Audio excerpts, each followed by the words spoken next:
Mm.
Hey, Mark, it's Michelle.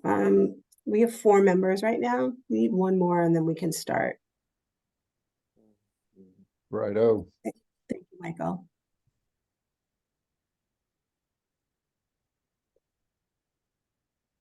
I think we can get started. So good evening, everyone. My name is Michelle Capano. This is the Nahant Housing Production Plan Advisory Subcommittee meeting. It's 6:32 p.m. and I'm going to call the meeting to order. Members attending tonight are Michelle Capano, Mark Cullinan, Dana Sheehan, Michael Raworth, Patty Karras, and Jim Walsh. Okay, thank you, members.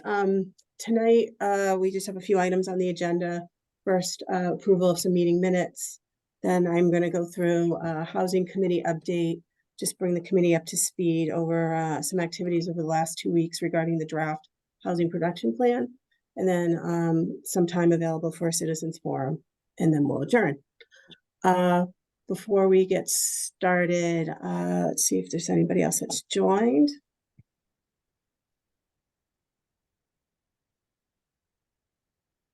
Okay.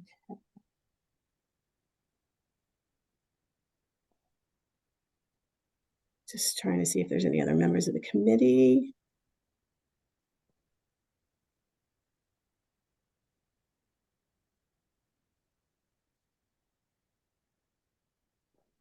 Okay, I guess we are good to go. Okay, the first is an approval of the meeting minutes. The first is the meeting minutes for September 28th, 2023. Jim, you weren't in attendance in that meeting, so you wouldn't be able to vote, but can I first see if there's any questions on the meeting minutes or any changes that are needed? Michelle, let me make a motion, and then we can see if there's any discussion on that. Okay, sounds great.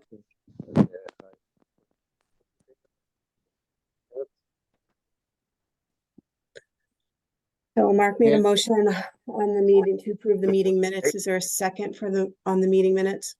I didn't hear that motion. What's the date, Mark. Michelle? I'm What's sorry. the date? September 28th. Okay, I move that we adopt the meetings of September 28th, 2023. Second. Thank you, Dana. Any discussion on the meeting minutes?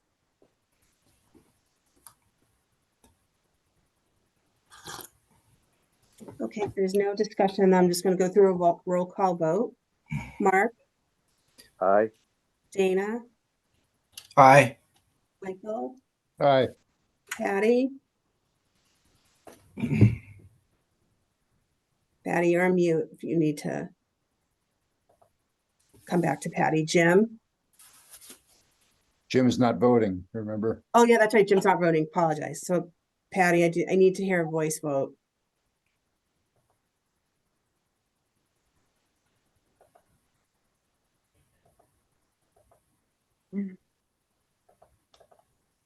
Glenn, you can vote. Does Patty show on your screen, Michelle? She doesn't was show showing mine. on my screen, but now she's not. So she might have had a problem with her connection. Then there's a motion on the table to accept the minutes of September 28th, 2023. It's been made and seconded. We're having a roll call vote. Yep, and I have, so myself is an I, Mark, Dana, Michael. So that's 4. Oh, I see Lynn joined. Yeah, no, Thank I'm you, on. Lynn. I say yes. Lynn, you can't approve the meeting minutes because you weren't in attendance. Oh, darn. Oh, That's okay. I think we have sufficient concurrence, do. even if Patty's not here to be heard.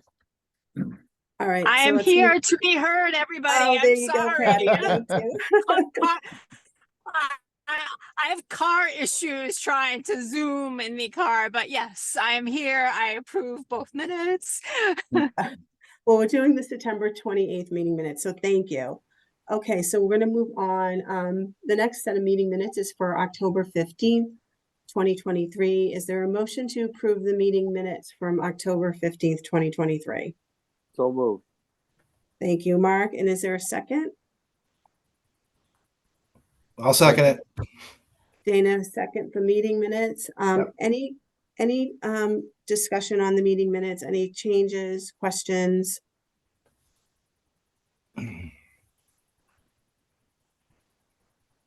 Okay, we're gonna go for a roll call vote, excuse me. Jim, again, you were absent from that meeting as well, so I'm gonna, you won't be able to vote. Start with Mark, Yes. Dana, Yes. Michael, Aye. Patty, Aye.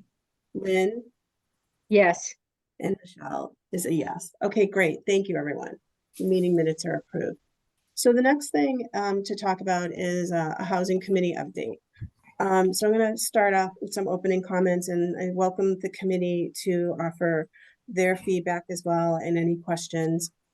So we submitted a draft of the housing production plan to the Board of Selectmen and the Planning Board on October 24th.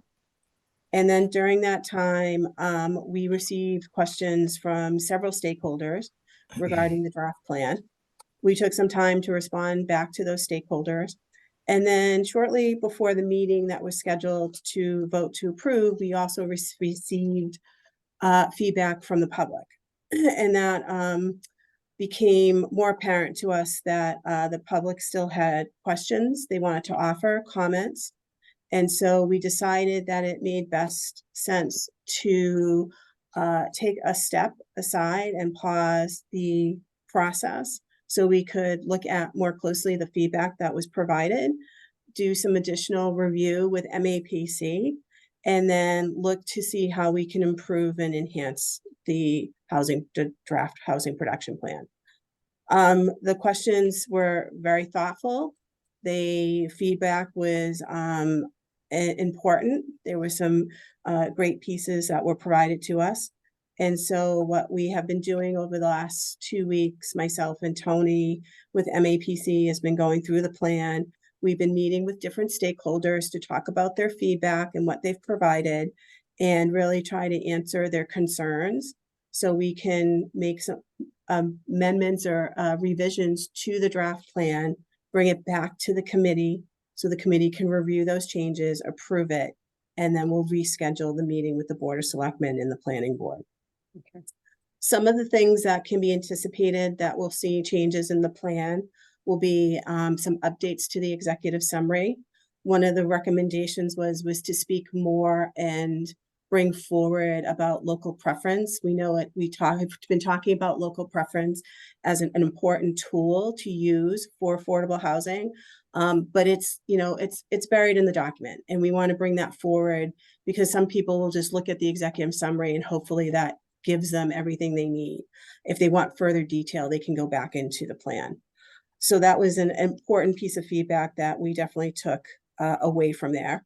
The other that we heard was around trying to bring forward the recommendations around the sites and try to illuminate those more in the executive summary. But more importantly, I think one of the things that really stuck out was why are we doing this? Why does Nahant need a housing production plan? And for some feedback that we received, they didn't feel it was quite clear enough. So we, again, very good feedback for the committee. And so we decided to take that step back and look to make some improvements into the plan. Some other questions that we received were interesting, certainly around the use of accessory dwelling units to comply with 40B. This has been a topic we've gone back and forth many times, and we've talked to MAPC. We know that they don't count for it. The other was using ADUs to count towards MBT3A.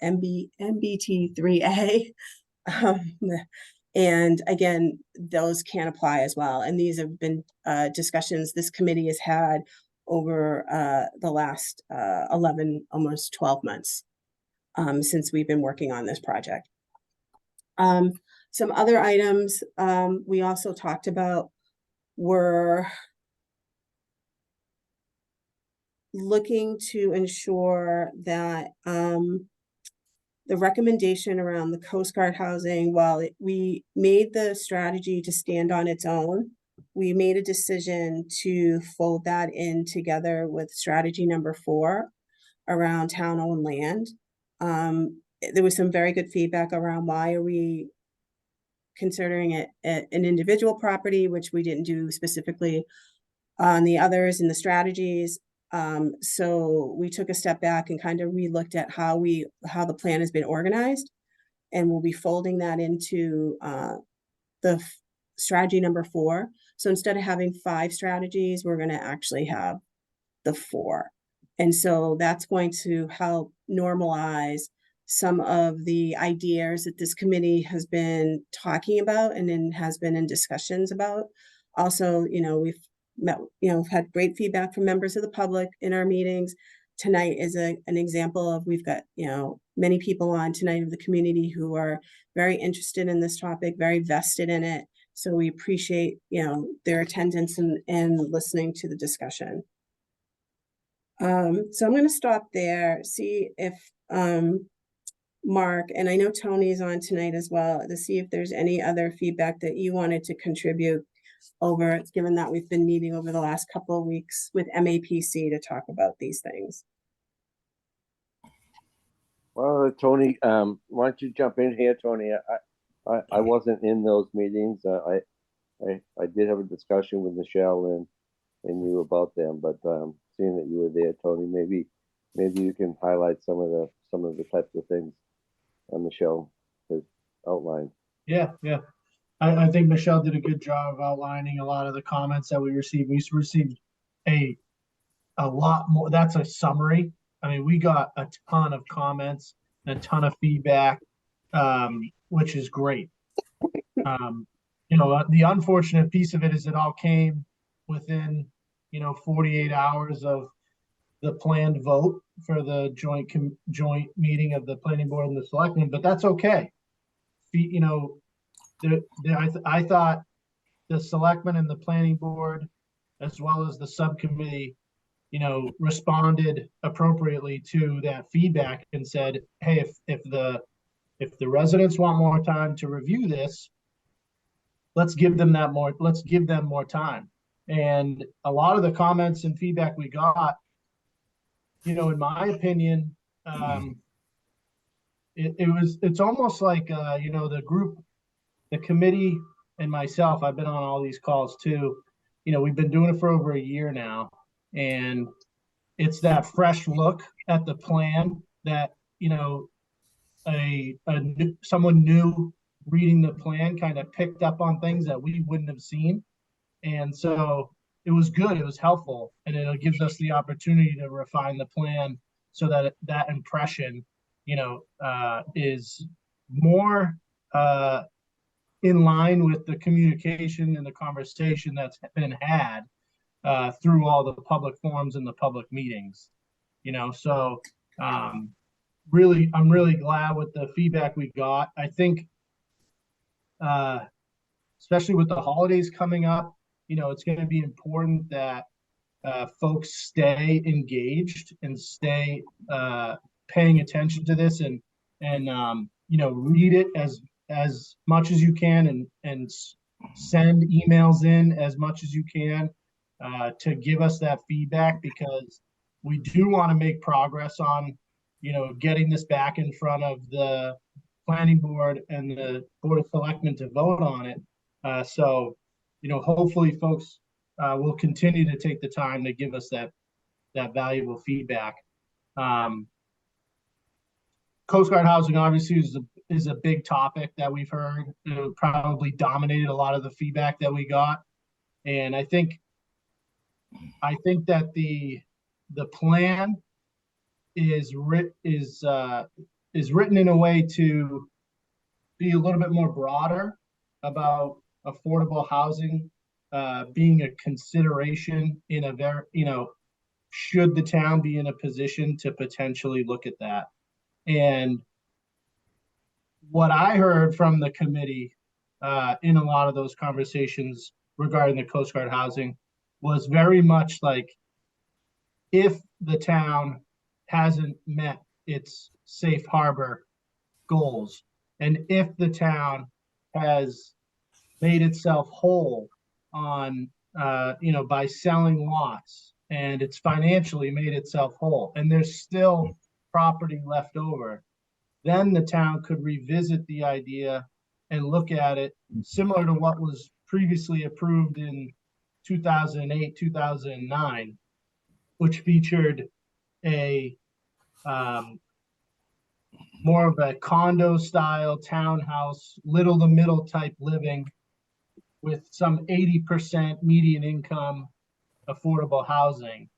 And that didn't come off very clear, I think, in the plan. And so it left it up to the imagination of the reader. And I think that's where a lot of the feedback and the comments we got was, well, what type of housing is the committee suggesting goes in this location? So I think refining that area to be more in line with the conversation that the committee had during the public meetings and the comments that were received by the public is going to clear up a lot of that confusion for the better, which Michelle, you touched on already. Mhm. But yeah, in the executive summary, I think, it definitely needs some.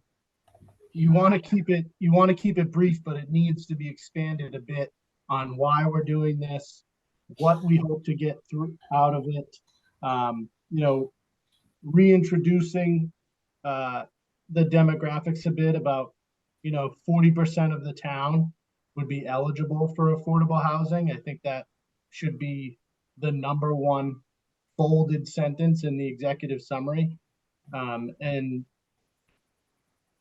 a little bit more expansion on how this, is not only about affordable housing. It's about, the needs of the town, which we heard a lot from the public about, retirees wanting to downsize, not having anywhere to go, new families trying to move into town, not having anywhere to buy. Those are things that we can accomplish with this plan, with action in the future that, is a byproduct of what we're doing. So I think, including that in the executive summary is important so that people don't, read the plan and just think, we're going to be massively overdeveloping and densifying neighborhoods. We're trying from the beginning, this committee talked a lot about, trying to meet the state requirements that are on us, trying to accomplish the needs of the town without drastically changing the fabric of the community. And while that's been the centerpiece of all of your meetings and all of your conversations, we've seen from the comments we got that the plan doesn't really give off that type of impression. And so those are the types of refinements I think we're trying to accomplish so that people who are tuning in now and reading the plan have a better understanding of what the committee is trying to accomplish. Thanks, Tony. I'm going to move on. Dana's had his hand up, so I'm going to start with Dana, and then Michael, you'll be next. Thanks, Michelle. Thanks for recognizing me. Couple things that I wanted to add to the discussion tonight. Going back to the Coast Guard housing, the plan talks about balancing the fiscal commitments by selling the units there. And I would offer up not just the note of $1.8 million, but the amount of money appropriated to demolish those units. And there's going to be sales as well, sales charges as we sell them. So I think to keep the town somewhat whole, it's going to be roughly $3.45 million plus or minus. So I'd like to have that in the plan as part of balancing the fiscal responsibilities of the town. So Dana, the recommendation that we're going to do is we're going to actually remove that complete strategy out, but we'll look to update within selling the town only on how we address the Coast Guard housing. I'm taking some notes, so we'll see how we can work that in, into, the Coast Guard recommendation. So we can address, bringing the town whole regarding the total expenses on that property. Right. And just to touch on it one more time, I mean, this is a capital asset of the town. to the extent that they can the town can recapitalize this, there is going to be more funding for other sites in town, like town-owned land. So if we have capture more of that capital back, I guess that's the point. Mhm. And then the second point was there's like a next step section in the plan, next steps in section 3A. Isn't that something that we can maybe put 3A first? It seems like it's not going to be that difficult to do. And who knows, maybe we might be in a position to get this approved and have some kind of vote for it soon by the So town meeting. in regards to 3A, our timeline is, because of where we are right now with the project, we're probably not going to be able to kick off 3A until either mid-December or first of the year. The likelihood of to bring it to town meeting for a zoning change is probably unlikely, but we can bring it to town meeting in 2025. If something comes up within the town in terms of other business that happens that warrants a special town meeting, we could look to do it then there as well. But for 3A, we're going to also have community engagements in order to, and, additional public forums to talk through it. It needs to go to the planning board, and the planning board's going to need to have public hearings on it as well. So, but we are going to kick off 3A very soon. So, and in terms of the execution on the housing plan, it's something that's definitely going to be probably the first thing out of the gate. What other members of the committee think about that? The 3A, it seems like maybe MAPC could put a little time on this now and, accelerate it a little bit. Something that So we can Dana, let me agree give you on. some background on the project. This project encompasses the housing production plan and 3A. MAPC has been contracted to do both. They've already been doing some work on 3A in terms of studies around districts for the town. So when we do meet with them, they're going to be providing us an analysis of locations that could be proposed, as well as taking a look at density that currently exists. I think it is unwise to have very much focus at all in this report on 3A, because it's fundamentally a separate topic. Yes, we discussed it along with 40B in terms of what we've been looking at going along, but the housing production plan report and the action of this committee at this time really needs to focus on the 40B side and make it very clear up front to the reader that 3A, yes, we've considered it, but it's going to be dealt with later, so as to deconfuse the public, because I think the public has been vastly confused by references to 3A in this document. So it needs to be very firmly set aside so that people don't get these things mixed up as they have done. The same thing goes for accessory dwelling units. Yes, they're a topic that's going on right now, but it doesn't have any bearing on what we can do with this plan at this stage of the game. It will factor in what the town does eventually, but it's too confusing and it's not really within our ambit, and it isn't helpful. I think it needs to be stated very clearly up front so that the reader sees it first, exactly what this document does and what it doesn't do. So in addition to what I've just said, it should be made clear immediately to the reader in big flaming letters that this is a recommendation report to the planning board and to the selectmen, and that this body has no power to take any action on it. The action that's going to be taken is by these other entities. And that, I think, is confusing to people. They think that something is going to happen now and will foreclose other courses of action. So that needs to be made very clear. Also, Michelle, you said something about the reference to the Coast Guard housing plan being taken out. Did I understand that correctly? No, it's not going to be taken out. It's going to be combined with the strategy around town-owned land. Okay, but the substance of it is not expected to change. Exactly. The substance of it is not expected to change. Okay, great.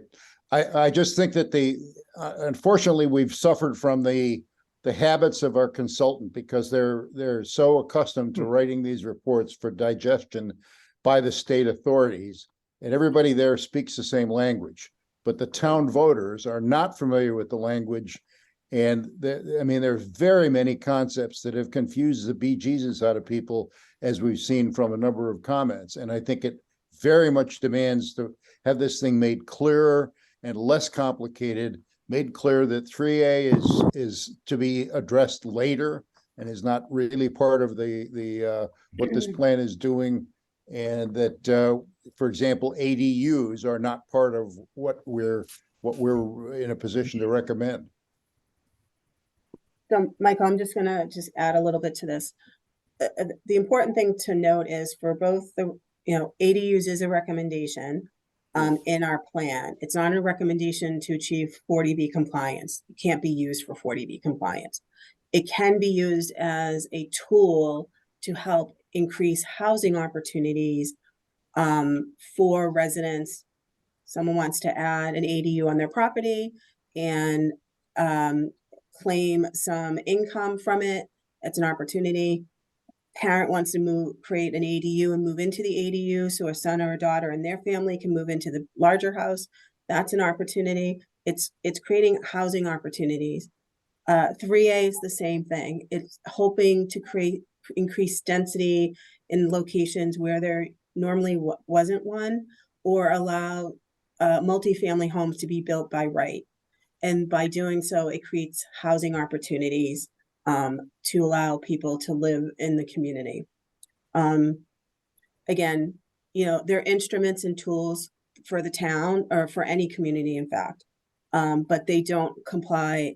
They're not allowable towards our 40B compliance. But you're right, we need to keep them distinct. Tony, I'm going to go back to you.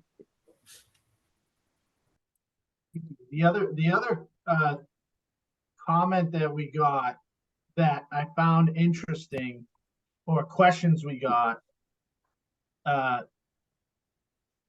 made it clear that there was that affordable housing versus subsidized housing versus the SHI, the subsidized housing inventory, and those terms and definitions I don't think are being explained or are clear enough to folks reading the plan. And that was interesting.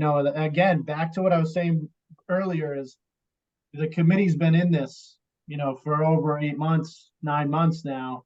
And so you all, it's ingrained in your brain. You understand the lingo and the terminology, but, for folks who are kind of jumping into it once in a while or recently, it's not as clear. And I think that was another area where in the the key terms section, or maybe later in the plan or in the executive summary, I think we're going to try and spend some time helping explain, the difference between those. So, subsidized housing inventory can include market rate housing.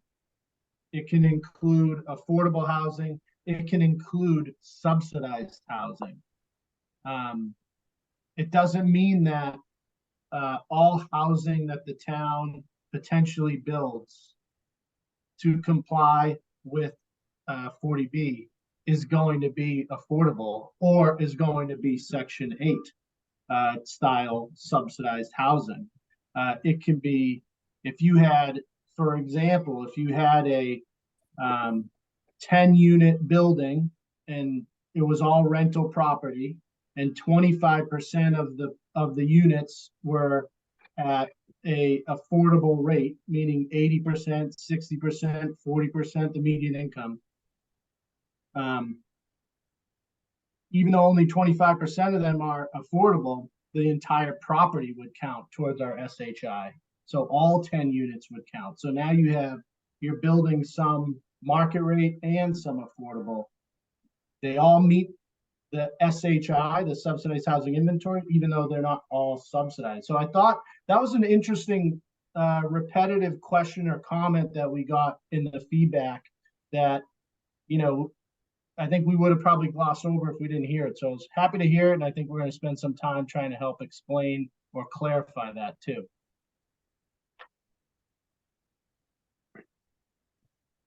Thank you, Tony. Okay. Are there any other questions or comments from members of the committee? I just want to add, I think the comments that we heard from Dana and Mike and you and Tony have been great. Great summary. I just want people to remember that this is simply a plan. It doesn't lock the town into anything specific.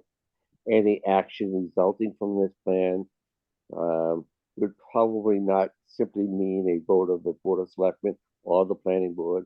It would probably require a vote of town meeting. So this is simply a plan that we are trying to put together in order to comply with recent state laws. And, I don't think that anyone can turn on a television nowadays or open a newspaper without addressing the affordable housing issues in Massachusetts. And, this is just our attempt to come into compliance with what the state is requiring.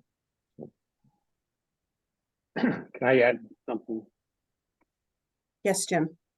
So I would just say that it's important to underline that our duty, as we see it, I think, as a committee, is to conform with state law by using our knowledge of our town and what we want our town to be. No, there's nobody on the committee who is a big advocate for building 10-story, apartment houses or anything of that sort. We are trying to preserve Nahant as we know Nahant while complying with the state laws with which we must comply. And I think we're doing a pretty good job.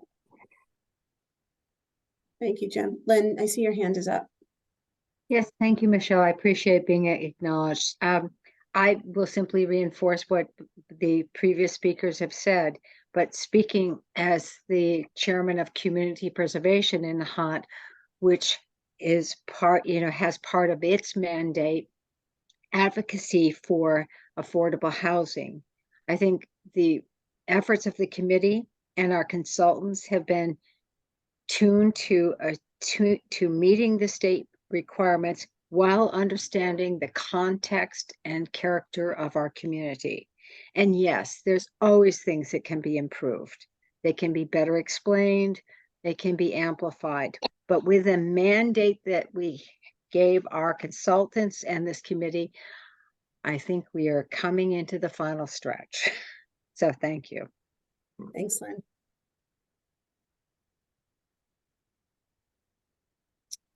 All right. If there are any other comments from the committee? Okay. If they're not, I'm going to open it up to citizens forum. I'm going to ask people to raise your hand so I can acknowledge you. And then you need to please state your name and your address. I'd like to limit comments to about 5 minutes. We have a lot of people on tonight. I want to give everybody an opportunity if they have any questions or comments for the committee.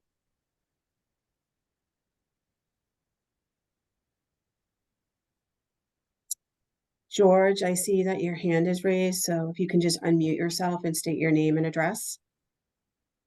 Yes, George Mahoban, 64 Lennox Road, Nahant. You keep mentioning compliance with the state. I don't believe there's any compliance with the state for 40B. We've had 40B in this town for, was it more like 54 years now, since 1969. And no one has come close to trying to overtake or what you people are calling a hostile 40B. There's no such thing as a hostile 40B. It's an unfriendly 40B. I don't think you're letting the town know that we don't have to comply.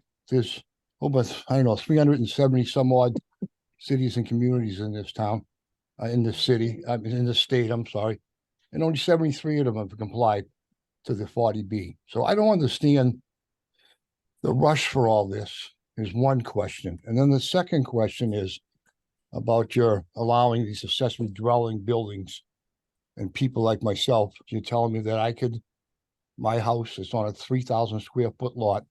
I could put a second or third floor on my house if I wanted to accommodate to make rental properties Airbnbs, No. like next to a So- neighbor so- could do the same thing? Yeah, who's so also George, got a let's 3,000 clarify a square foot couple of lot? things, because you've got a lot of questions in there. So accessory dwelling units would be some type of addition onto a single family home. It could be standalone or it could be an add-on. It cannot exceed 1,000 square feet. It can be used for rental, for supplemental income, but it cannot be used for Airbnb.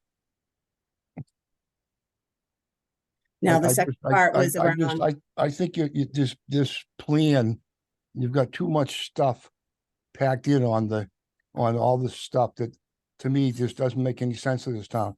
We are the smallest community as far as size-wise goes in the state. So I don't think you're taking that into account to allow people to, like myself, to turn this little teeny home that I live into a 2 or 3 family house. Just parking around here, like I say, same with my neighbor who has an Airbnb. He can go up to a second or third floor. He could add into his garage another unit. So my little 6,000 square foot lot, if you divide it by 2, it'd be 3,000 for his, 3,000 for mine. We could potentially have 5 dwellings on 6,000 square feet. How is that good for this town? so I think we're conflating two things. Because when you talk about multifamilies, that's MBTA, that's 3A. And ADUs has nothing to do with creating multifamilies. ADUs are about I accessory. understand that. I understand that, but allowing them to do that, to build these ADUs I think is detrimental to the town. You're gonna, it's Little Nahant is as crowded as it is already. And you want people to stuff more living space in here. I don't think that's good for the town. I really don't. And what's this by right stuff? That means that you don't need any zoning laws. You just, okay, I own a piece of property. I'm gonna go up 2 or 3 or 4 floors. And that's my right now? I just don't get this. I don't think that's good for the town. I applaud the fact that you're trying to maybe get some, low income, no income, however you want to call it, because, like, I forget his gentleman's name, said that this is very confusing, this whole thing. Everything is added on to one thing, one to another. To me, it's not a customized plan built for the Nahant. It seems like by reading all the different information that I've read here and there, that it's a one size cookie cutter that fits every single community in this state. And we are not like every single community in this state. And I just think by adding this ADU and letting people expand their houses as much as they want by right is just a very detrimental thing for this town. So I'll let it go with that. Thank you. Thank you, George. Michelle, let me just jump in. The committee, now the plan is authorizing ADUs. If ADUs are permitted in this town, George, it will be permitted by one of 2 ways, either by a vote of town meeting or a vote by the state legislature. So the committee is not, through this plan, authorizing ADUs. If ADUs are allowed in the town, again, they will be allowed through legislation by the state, which is pending, which I understand will probably pass, or it will be authorized through town meeting. And, you have the right to have your opinion, and I welcome you at town meeting to voice that opinion. Oh, yeah, well, I will. But then I still haven't heard an explanation of why we're being told that we need to meet the state requirement for 40B. The state doesn't require us to meet any 40B regulations. It just stops us from having a unfriendly, contractor come in and buy a piece of property somewhere in town and build what you people are talking about, maybe a 4 or 5 story building. Like you say, it hasn't happened in 54 years. Why do you think it's going to happen now? I don't get that either. I think, George, in my opinion, take a look around you. Take a look at Revere Beach. Take a look at the Linway. It's coming. There are properties in this town that that are privately owned that could become very easily a unfriendly 40B. And if that happens, which we're trying to prevent by adopting this housing plan, if that happens, the town will have little to say about it. I get all that, but I'm just saying I just think the town needs more time to swallow this and kind of get more, I wouldn't say more info, but listen to what the people are saying and come back with some answers. This by right stuff it scares the heck out of me. And a lot of other people I talk to, the same thing. We're over here in Little Nahant, we're crowded as it is. And again, try to make these single family homes into multi-family homes. I just don't think that's a good idea for this town. Again, Again, George, let me say that ADUs by right is, if it's done, it's going to be done by the state legislature. So I suggest you contact your state legislators, express your opinion regarding that. That's not something the town is authorizing at this point. And if it happens, it's going to happen at the State House. and you're talking about a 40B thing, or the accessory dwelling, what we're talking about, ADUs. ADUs. So that's something I guess we can discuss later. George, Other people who want- I'll say, George, let me chime in too, just because I've been in a lot of these meetings, and the committee is not advocating for what you just laid out as a major concern. That in no conversation as the committee suggested, allowing massive densifying multifamily developments by right. That's something that, if anything, this committee has talked about, being a concern and making sure that that sort of thing doesn't happen and it doesn't get out of hand. The ADU piece really came up through public comment and survey question and public forum of residents in town saying, I would like the ability to have an ADU on my property. And a lot of the conversation and the response was, okay, that sounds like a good idea, but it would have to be done the right way. And so the concern about changing the fabric of the community, like you just said, is also a concern of the committee here. That's not what they're trying to do. That's not what the committee's talked about. And if that's an impression that's being taken from the written plan, we want to know that so we can refine the language in there so it's not giving that impression, because I don't think that's what this committee has been advocating for. And then on the 40B piece, as Mark said, the developments are occurring all around us. And in Swampscott and Lynn, Revere Beach, its development has increased drastically.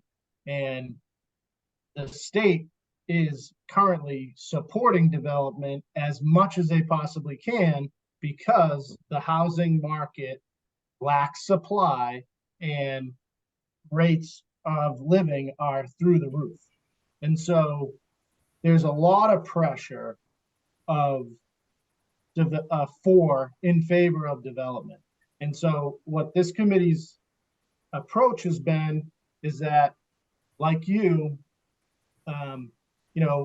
concerned about our community and find it better to be in control of that situation than not in control of that situation.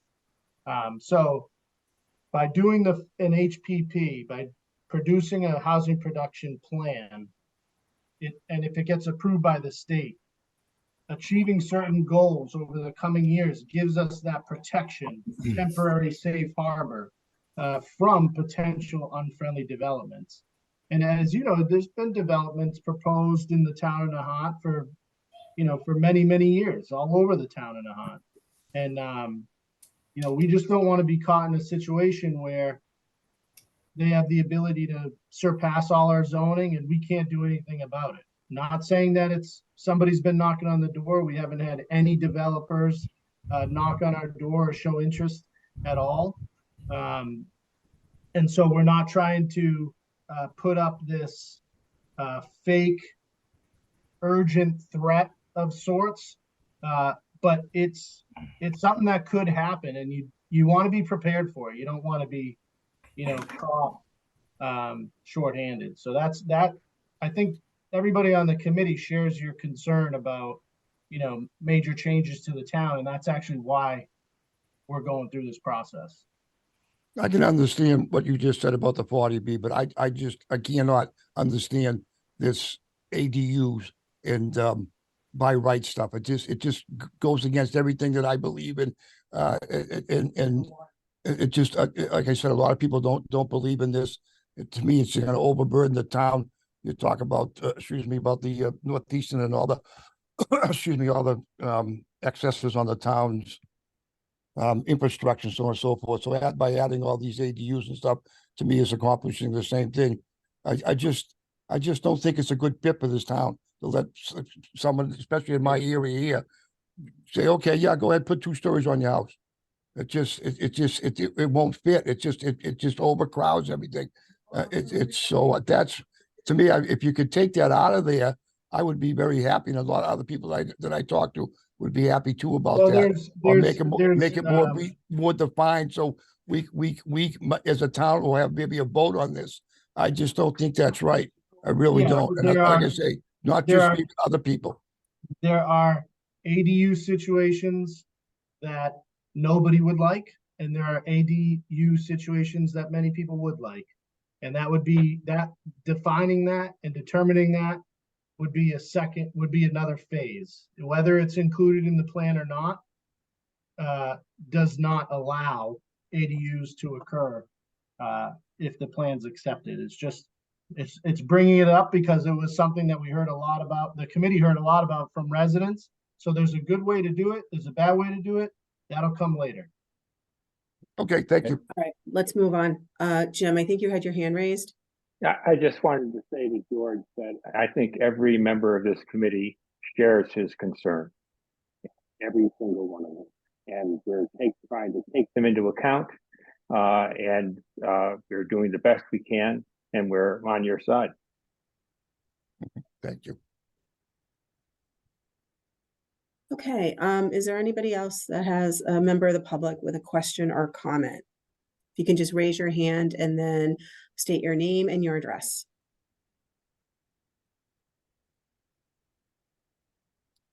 Rob Steinberg.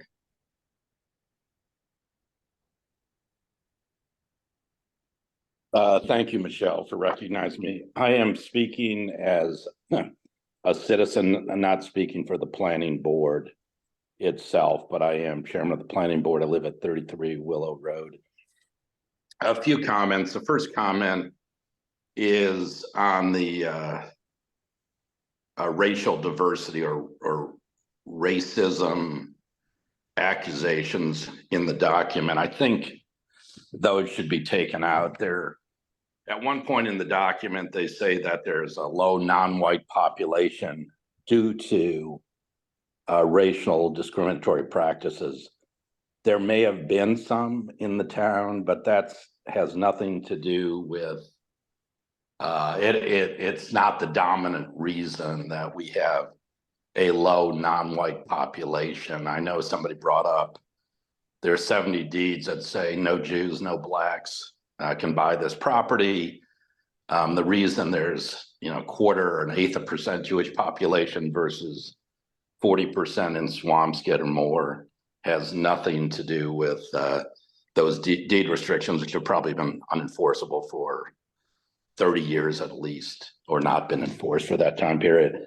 I would, if you want to put a generic sentence in there about racial practices have affected affordable housing or can affect it, that's true. I know in Marblehead, they have one sentence on the racial issue. I think that whole section has to be pared back. It's political speech. I know you're playing to liberal panels that review this, but there's a lot of us who don't believe it's true and find it offensive. And I think many longtime Nahanters find it offensive for their ancestors to be accused of racism, because I don't think that's the reason we have a low non-white population.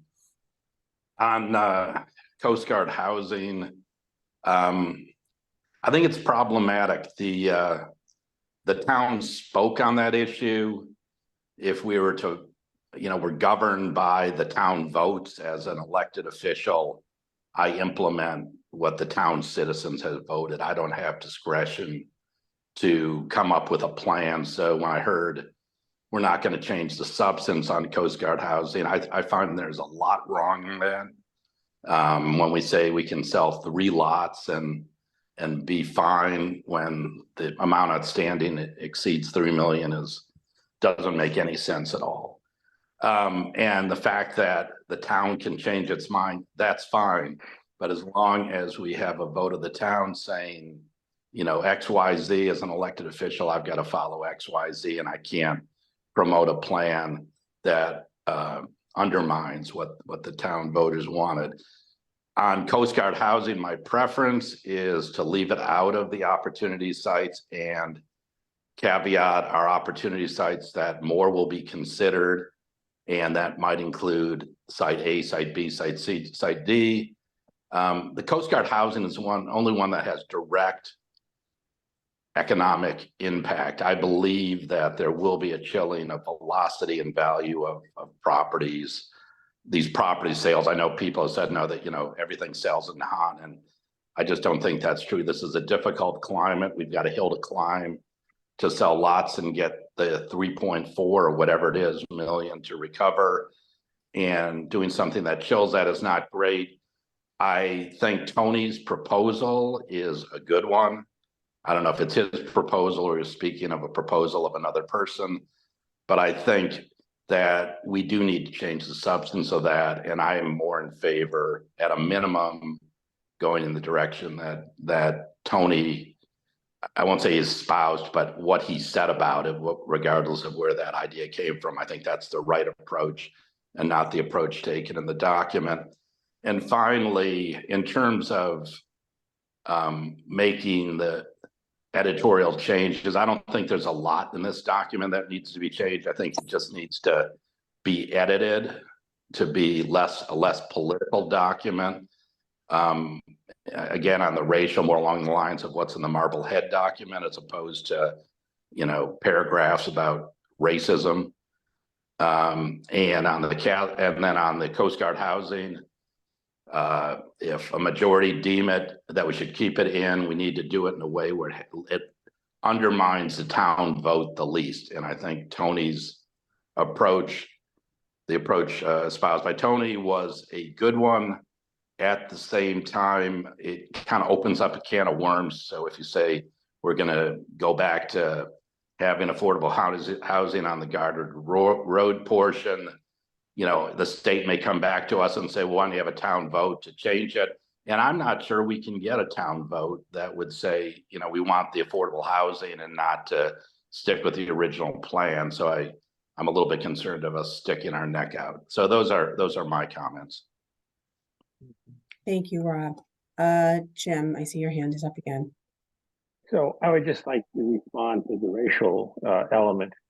I basically agree with you on that. And one of the problems with our consultants is that they came in with their priorities, and that their priorities were not always ours. And so I think that should be reviewed. I am absolutely, completely wishful that there was more diversity in our town. But you cannot force that. You cannot, I don't think you want to ghettoize anything. So anyway, I certainly want racial diversity, but that is, we need to express it in the Nahant terms, not in our consultants' terms.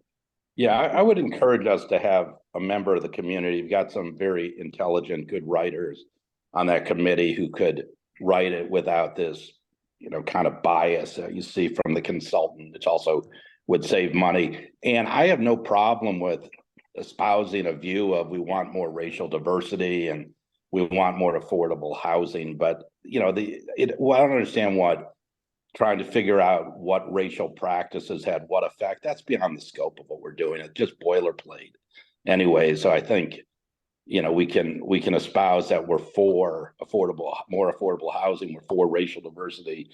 You know, we want to get there. And, you know, and in some communities, this racial discrimination has existed and has affected affordability. And racial diversity and leave it at that. Call it a day.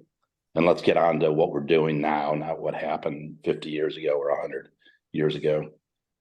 And on the Coast Guard thing, I just want to clear that for the record. You know, it's not really my proposal, Rob. It's actually, I'm trying to explain what I heard in those meetings and and compared to what we've heard in a lot of comments and questions in the last few days, where a lot of people are saying, you know, that the committee is looking to, you know, wants to change the vote of town meeting regarding Coast Guard housing and put a bunch of, you know, Section 8 housing up on Goddard Drive. And it's caused kind of like an alarming reaction. And that was not the conversation throughout the process at all. I think, if anything, the conversation was a very cautious approach of, you know, if the town makes itself whole financially, if it's financially makes sense to consider a different option, if the town hasn't met its safe harbor, and if there's still remaining properties, then the town could, you know, reconsider what was previously approved by town meeting in the early 2010, 2009, 2008 timeframe. I forget what year, which featured, you know, some little to middle market rate and 25% affordable, 80% median income affordable housing. So it was, you know, kind of a design that met the characteristic of the community. 75% of the condos are market rate, 25% are at 80%, which, a reminder, for a single person in Nahant, that's an annual salary of $75,000 to $80,000 a year. And I forget what a couple's income is to meet the 80% affordability amount, but it's significant. It's high. So you know, it's not, certainly the committee wasn't trying to give that impression, but I'm glad, you know, it's helpful that we heard those comments from people. So it gives us insight on how to reframe that section of the plan to what was really discussed in those meetings. Yeah, but Tony, I apologize for claiming those are your views. I think you express the views of multiple people very well, and it is a better approach than what's currently in the plan.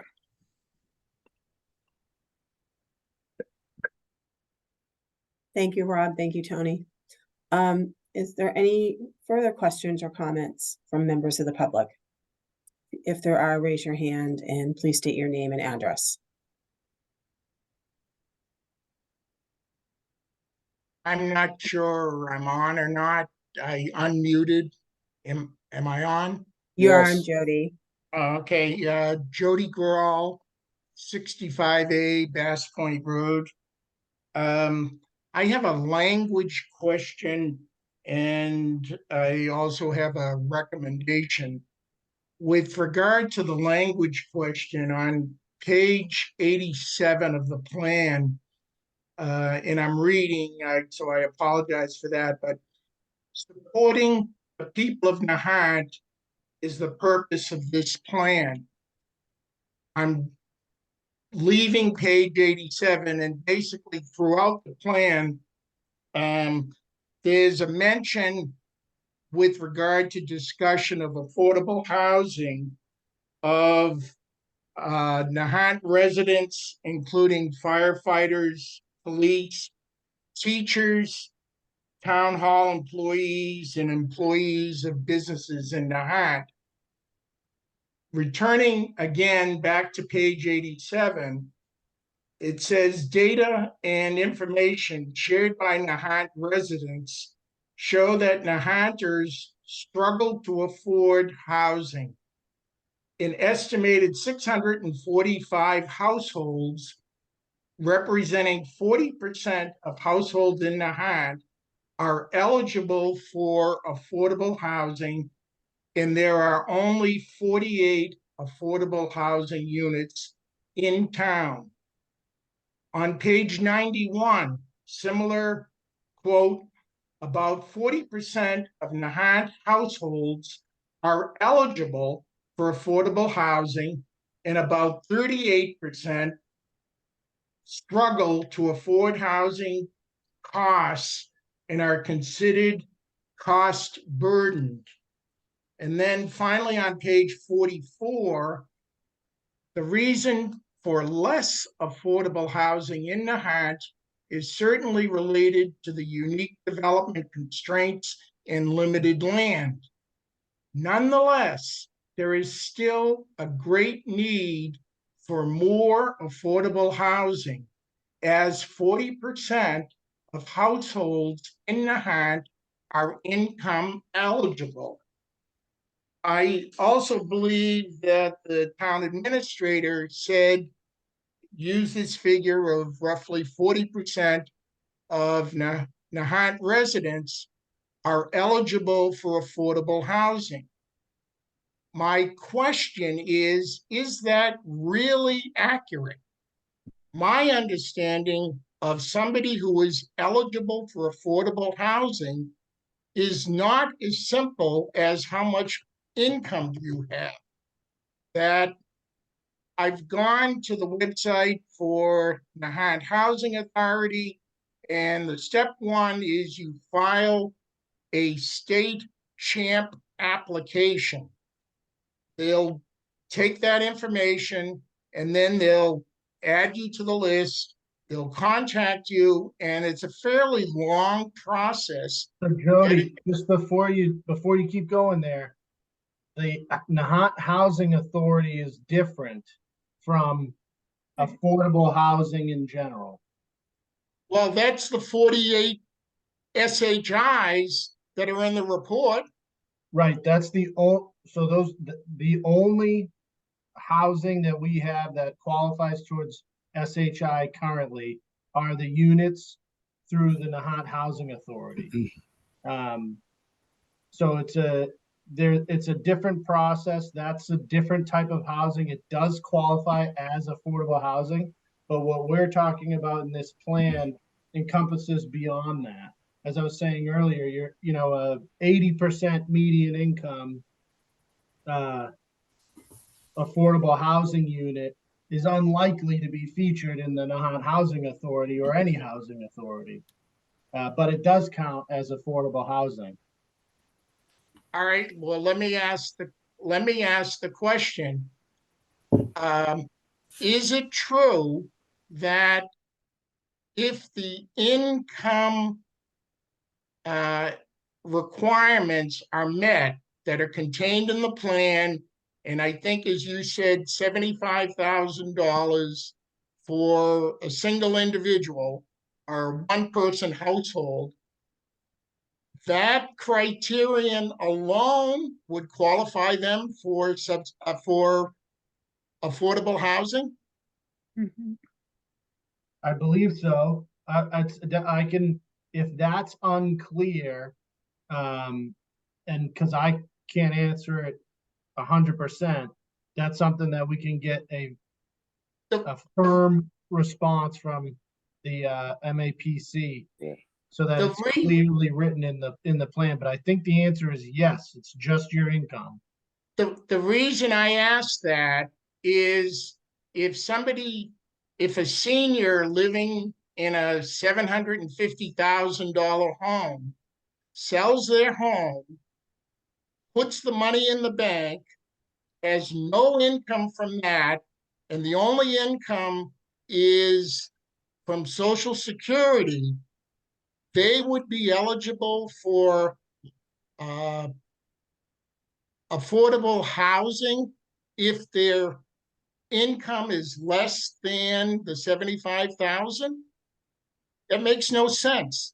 We've talked that was a common question early on in the process on committee. I don't know if you recall that, but it's something that's come up a lot. And I think that, the question of whether the assets come into play or if a, sudden capital gain by selling your home would come into play and affect your eligibility. I forget the exact response we got from MAPC. I recall them talking a little bit about, ways that a homeowner could manage those finances so it doesn't impact their eligibility. We wouldn't really get into that in the plan, but anybody on the committee recall Yeah, that Tony, I can conversation? speak to that. So in regards to assets, Jody, I believe this was a question that you asked and I wrote back to you on.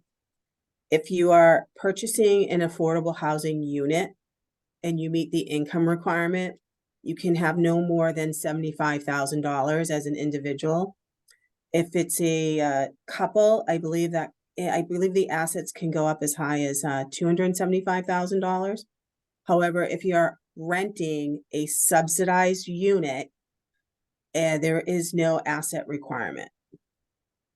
So you're saying that in order to be eligible for affordable housing, you could not have assets more than $75,000 On an No, owner occupied. So we on an need to make owner the occupied. we need to make So sure we make the distinction. Are we talking subsidized rentals or owner occupied? I'm talking affordable housing as that phrase is used in the report, saying that 40% of Nahant residents are eligible or income eligible for affordable housing. They're income eligible and it's based on 2020 US Census data. I understand, but is Yeah, that's probably speaking more so. income the only criterion? That comment is probably speaking more towards rental property at an 80% median income rate. Okay, well, this has to be made clear in the report because seniors, veterans, everyone, when I first read this, and I continue to read it, there is no footnote, there is no caveat or anything else that explains eligibility. That it may appear to to somebody, oh, that's great. I'm going to downsize. I'm going to sell my house. I live on Social Security. That's my only income, but I might have $750,000 in the bank. So if I'm eligible, I'd like to know I'm eligible. If I'm ineligible, I'd like to know I'm ineligible. And that is not explained. So if somebody could maybe as an exhibit or an example, the glam exhibit, explaining that, I actually went through that, I understood it. But a similar exhibit of what is required to be eligible for affordable housing, I think would be very helpful. We can do, Jody, we can do that. I think it's a good point. And let's not conflate, again, affordable housing, eligibility for affordable housing and eligibility for subsidized housing. Two entirely different things. And we'll try to make a better effort in our plan to distinguish those two. Okay, and my recommendation is I totally agree with Mike Raworth that I think any reference to 3A should be taken out of the report. This is an HPP to prevent 40B unfriendly development. I think it just causes more and more confusion, especially the 10 sites or 6 sites, whatever they were, that were listed in the report had, wonderful pictures and descriptions of Bass Point and Knights of Columbus, et cetera. I think I got confused, and the report, the plan sometimes jumps back and forth between 3A and the 40B HPP that needs to be voted on. And that's all I have. Thank you, Jody. I think, Very Joe, helpful. I think we may have to shoot towards explaining it better than just taking it out. Because I think the state is wanting to see some reference to 3A when we go to get this plan approved by them. What I suggest then is at the end or somewhere in a paragraph that there's a relationship between 40B and 3A. The town of Nahant is pursuing the 3A separately as it's required under the statute. But Yeah. famous last words, let me explain. And it makes it worse rather than better. We said earlier in today's meeting, I had highlighted that 3A does not count towards our 40B compliance. 3A is a tool to allow for housing inventory, increase housing inventory and opportunities for residents.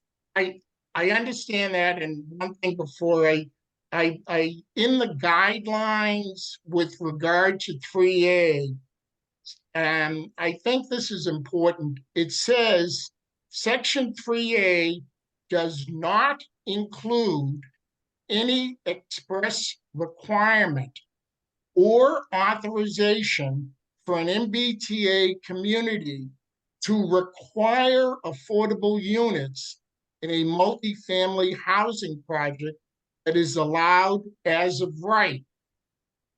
Because 3A does not deal or require or authorize affordable housing, I think it should be totally separate from the HPP, with the possibility of a note saying we're dealing with 3A in a, separately. Separate chapter. So, Jody, that's great. That's great comments there. And I keep in mind, let's say the town wanted to build a small, 6-unit multifamily rental property that was going to have affordable and market rate rental properties in it. If we were going to build that anywhere, if we zoned it at the same time for multifamily, because that's what we were going to seek to build there, it would also count towards 3A. So we could, while it's not required, thinking creatively, there's a possibility to accomplish, 2 birds with 1 stone. So I think we might have to reference it, like you said, kind of signal towards it at the end of the plan, and better explain, how we're looking at it. Sometimes it takes 2 stones to kill 1 bird. So I'm suggesting separate. And that's my recommendation. And as I said, this is difficult enough. Trying to do 2 things only confuses people.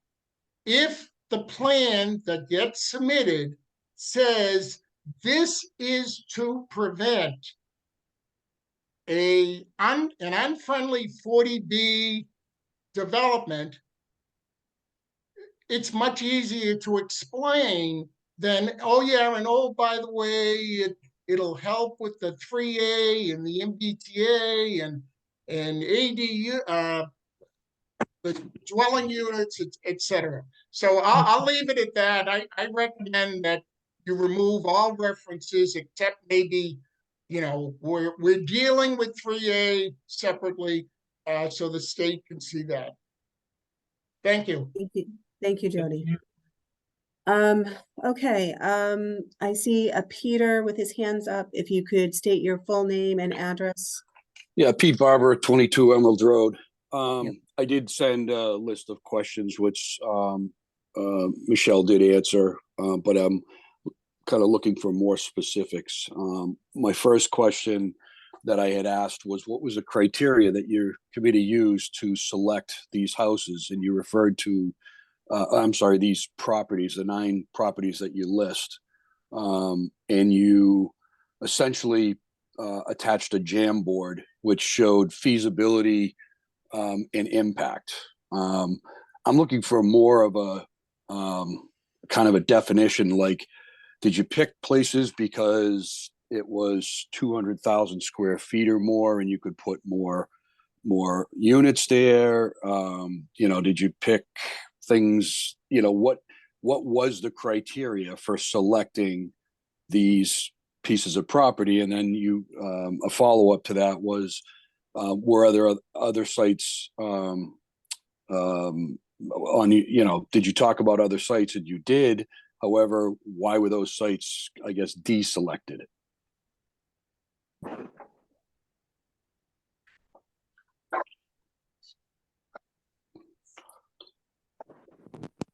So again, I'm just looking for more Sure. specific criteria.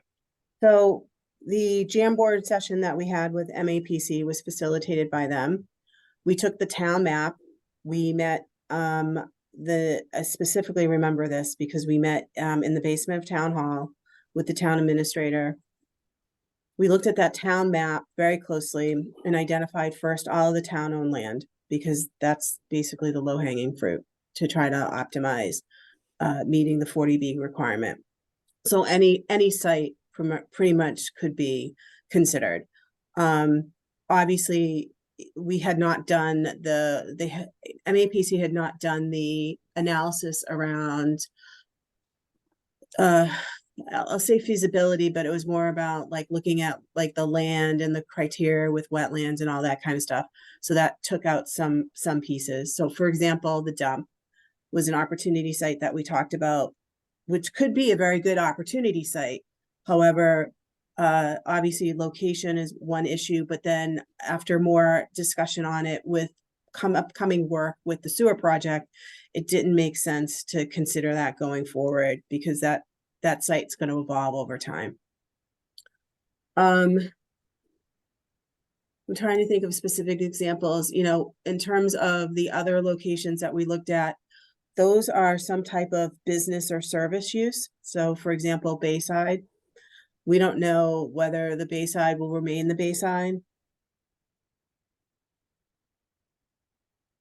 Michelle, you went on to You're muted, Michelle. Sorry, I don't know how that happened. I don't know if you heard the comment about the Bayside, but we used the Bayside as an example. We've have heard discussions that the property owner may want to look to do something with that property. And that's a location that you could have, an opportunity for the town to work with the developer, and come up with something. So it's not an unfriendly 40B development until we get our safe harbor in place. Trying to think back on.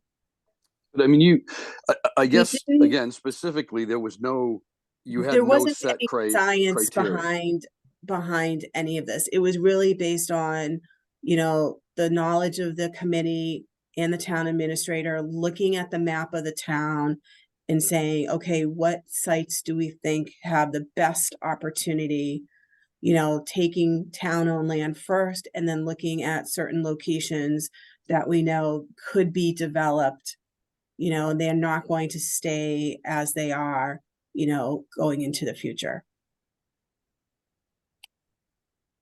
I only but- add to that, Michelle, that it was also a subject of in-person public forums where the Right. public actually We pinpointed had areas. Right. We had 2 community engagements. We presented these opportunity sites to the public. They were included in a public survey. So the public had an opportunity to comment. There was good feedback, both positive and negative on some of these locations. There was not anything strikingly negative that said we needed to remove a particular site. from what I can recall, looking at the town-owned land, the one that stuck out that I didn't know about was Ward Road or Fox Hill Road. That could be an opportunity to do a development over there of some affordable homes on pilings. And certainly take advantage of that location. And it's, we're not crowding anybody. It's available lots that the town was able to obtain. I mean, I question some of the sites, the Knights of Columbus, for example. I don't know that I've heard any rumors that the Knights of Columbus is willing to sell. One of the questions I did ask is if you reached out to any of the private landowners, and your response was no. So how do some of these sites end up on a list that, again, I understand the public input and things like that, but it just seems that with no criteria, there could be other things that are out there that aren't being considered, aren't being put on the plan, and there are things on the plan that could be highly unlikely. I mean, I guess that a piece of property like the Knights of Columbus would be worth millions of dollars, and if I don't know that, again, there's any intent on selling it.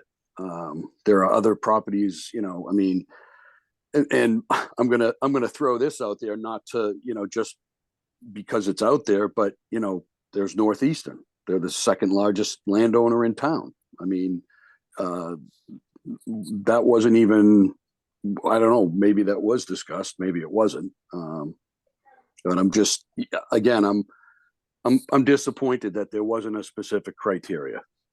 Peter, do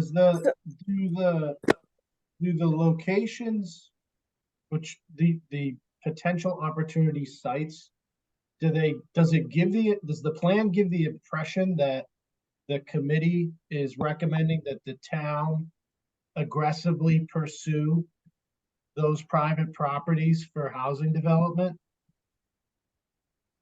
No, but they're in the plan. And just by being in the plan gives the impression that there is a possibility that we're going to be looking at something to that effect. And I don't, the aggressive part of it is not, it has nothing to do with whether it's aggressive or not. If it's in the plan, it's being presented as a possibility. And well, is it not a possibility, Peter? Absolutely, but okay. And not that I want to accuse anybody of religious bias, but you have the Knights of Columbus and you have the property at the Catholic Church, but I don't see the Village Church on this list. I mean, it just, again, I'm not, I'm just wondering how we got to the sites that we got to.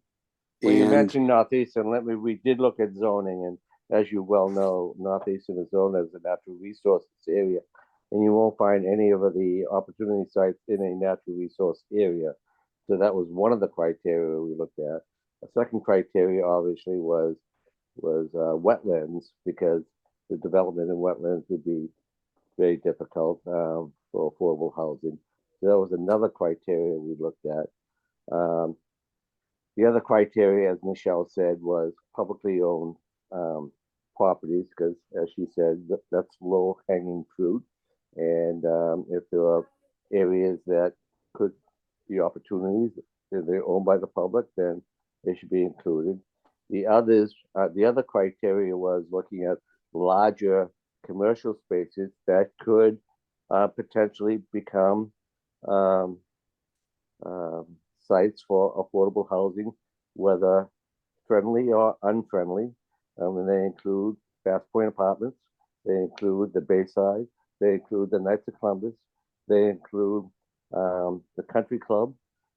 Any one of those sites, the owners of those properties could decide at any time to sell and either engage the town in a friendly 40B or not, and do an unfriendly 40B. So I mean, I think those are the sites that that not only the committee identified, through that rigorous exercise, but also were reinforced by 2 public forums that we held at town hall. No, I was at one of the public forums. But I just, again, I'm disappointed that there wasn't more of a set criteria for the process. Well, You could know, you suggest Peter, I what probably criteria shouldn't- you would use? what's that? What criteria would you use that we didn't use? I mentioned zoning, I mentioned environmental, I mentioned size, I mentioned ownership. What other criteria would you choose? Well, it none of it was listed. There's no like pros and cons to look at. I know that in the report or in the plan, there's, you know, some of the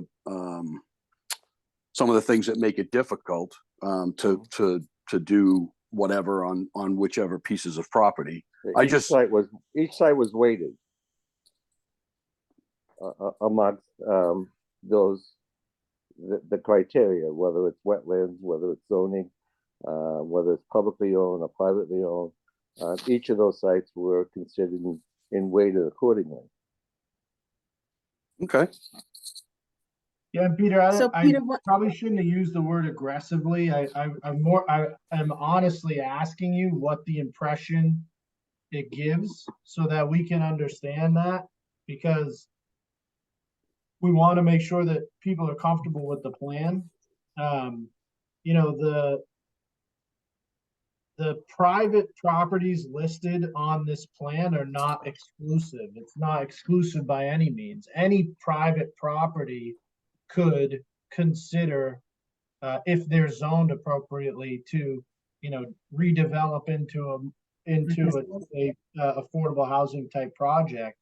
And what this plan is kind of trying to say is these are the sites that are more likely to potentially do that. And if they're going to do that, the town should be engaged with them so that it's friendly, not unfriendly. But certainly it says right there at the beginning of the plan that, right in the executive summary, I think it says, you know, by no means is this plan recommending, you know, to take those properties for housing developments or push them in that direction. You know, so if that's not jumping out to people, if that's not clear, then It's not. It's we not. want I mean, Tony, it's this is not. Bob Vanderslice. It gives the impression that those properties have a target on them. Well, any property that you put in a housing plan is gonna have a target on it. That's, and I don't know if that's just by design, but I mean, I understand the reference, but what are you gonna do? The one thing I want to call out though is, though, in the plan, there is a detailed section regarding constraints. And it does look at different criteria in terms of historical properties, open space, wetlands, all of the different waterways, private ways. So there was quite a bit of work done, you know, before we got to, you know, our discussions with the committee, looking at the map, because this work was done to say, okay, if we looked at this location, oh, this location has like 4 out of 7 criteria that's going to be impacted. These may not be sites that we should consider. The other thing I would say is, this is the first time the town's done a housing plan. It's good for 5 years. We can find, as we are still working through trying to execute on some of the activities, there may be an opportunity to relook at it at a later date and make changes, you know, based on new information that comes in. So I know everyone is concerned about these 10 sites, but I think we should, you know, take our best effort to present something that we think will help the state look at Nahant and say, we're looking to meet the affordable housing crisis in Massachusetts and contribute to this. And then later, if we decide we want to make adjustments, we can absolutely make those adjustments and send them to the state. I thought Okay, the first paragraph under housing opportunity sites in the executive summary spoke to a lot of that.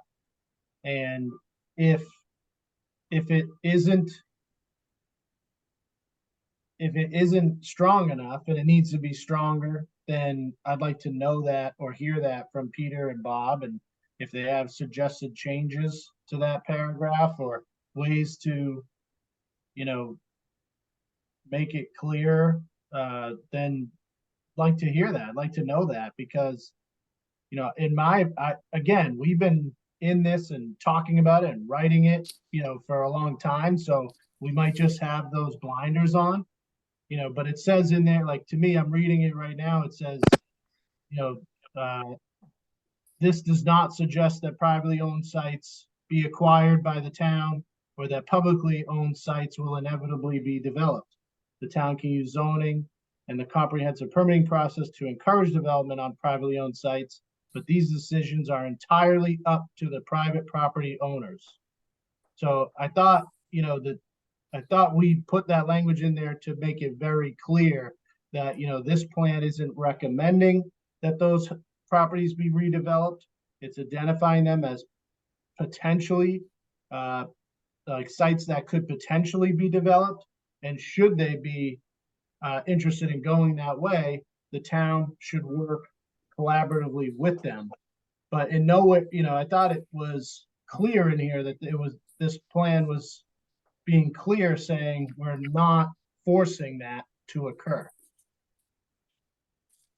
So if there's a better way to say it, I'd like to know, because we want to make sure that's clear to the public. All right, thanks, Tony. Bob, I'm gonna ask you to unmute and just please state your name and address. And then Candace, I saw your hand up and you will be next. You're on. Hi, this is actually Debbie Vanderslice, 368 Nahant Road. And I just want to echo Peter's sentiment that it just seems wrong to put locations in Nahant that the town does not own, but there's no word on the street that these properties are going up for sale. Like, quite frankly, I think there's 5 of them: the church, the country club, the Knights of Columbus, the Bass Point apartment land, and also the wedding or whatever it is venue, not Ocean View, but the other one. It just seems a little disingenuous and like window dressing, like saying to the state, oh yeah, we have eight properties or whatever, when we don't. We have what, 3? So did it ever occur to the committee that we might try to be, I mean, I think you've done great work. I know how dedicated you all have been, and I know that this is really hard. And we are very challenged in our town because of the lack of land, but I also understand we need to comply. But has it ever occurred to you and your team to put in this report the reality of the situation in Nahant, that we have X amount of land that is actually available, and you know, the population density per, you can't even put per square mile because we're in a square mile, but for whatever, however else one may measure it, and really bring this up, because I'm not saying the state's going to be sympathetic, but I think it's a point that needs to be made that we are really struggling with this because of X, Y, and Z versus putting in 5 properties that really aren't relevant at this point in time. Again, I feel like it's window dressing, but I do respect the work you've done.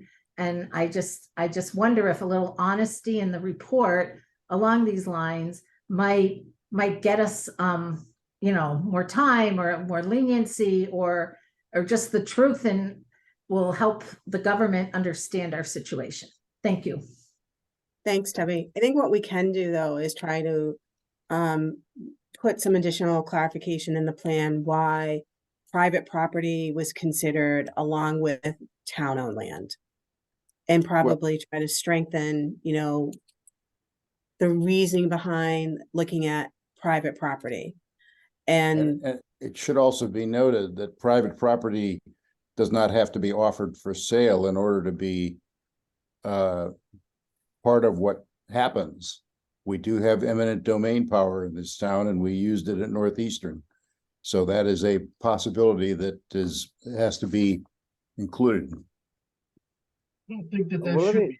Deb, if I could follow up on some of your questions. Are you saying that any of that there was no opportunity on the sites that we identified for affordable housing?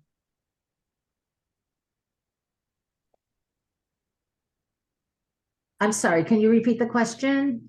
We've identified opportunity sites as potential for use for development, whether friendly or unfriendly, whether the town participates or the property owner does it for him or herself. Are you saying that these sites don't have opportunities for development? Well, if you include eminent domain in the picture. No, I'm not. I'm taking eminent domain completely out of it.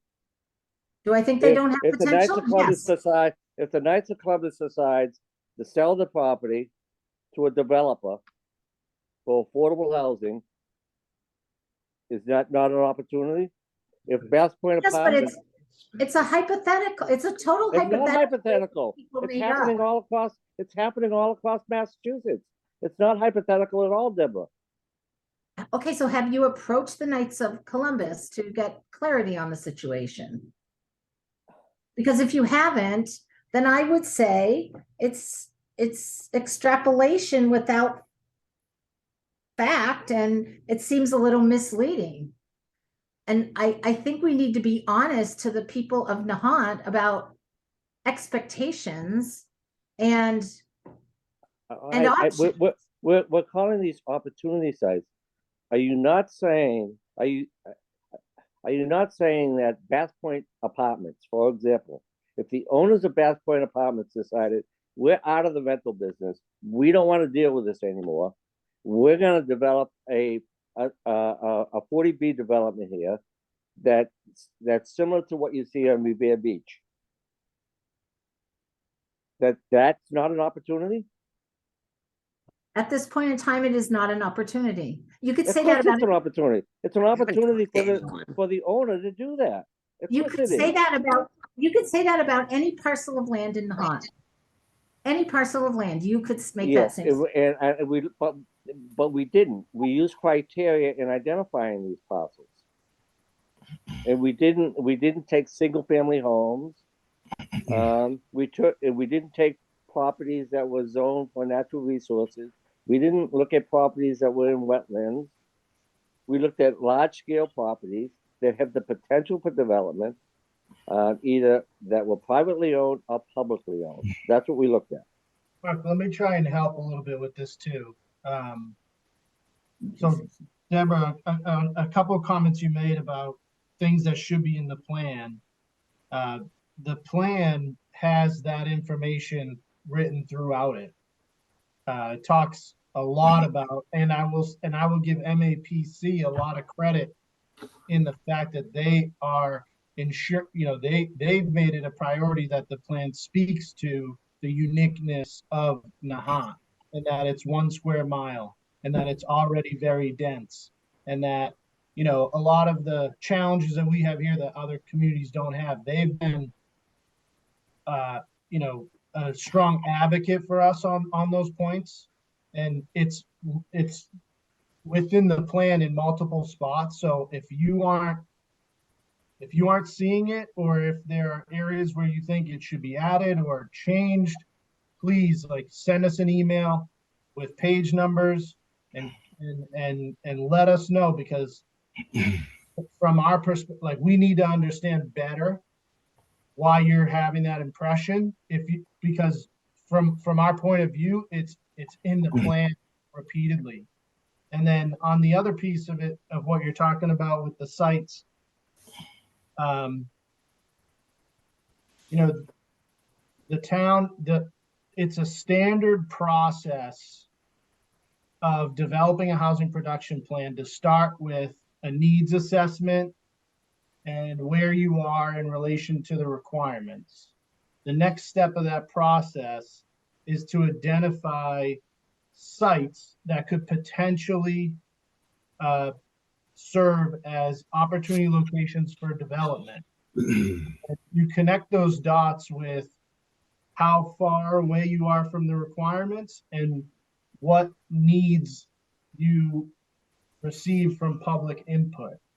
And so if you look at the requirements, especially if you look at the GLAM, I think it's only calling for 3.25 acres for us to meet our GLAM requirement.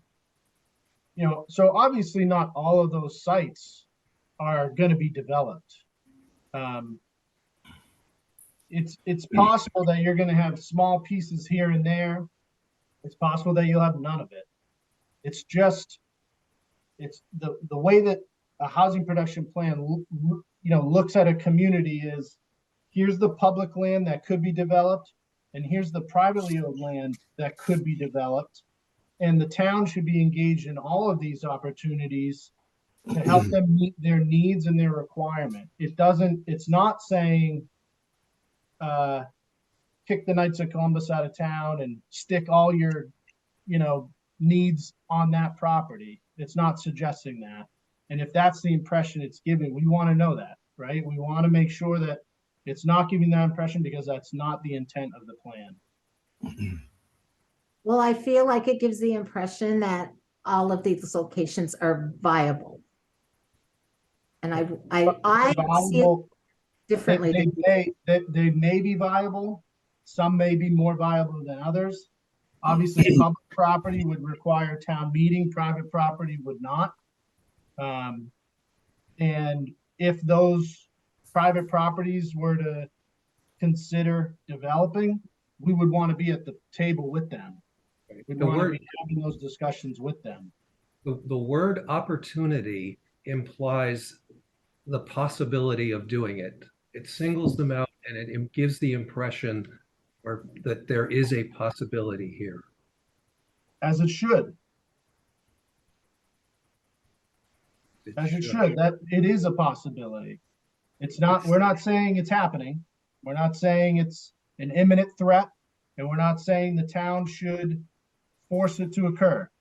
It's saying these sites could potentially be redeveloped into housing developments. And if they're going to, the town should have a seat at the table.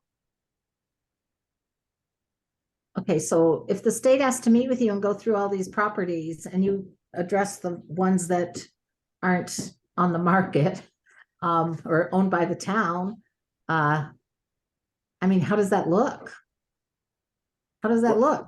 The fact that they're not on the market now doesn't mean that they cannot be purchased.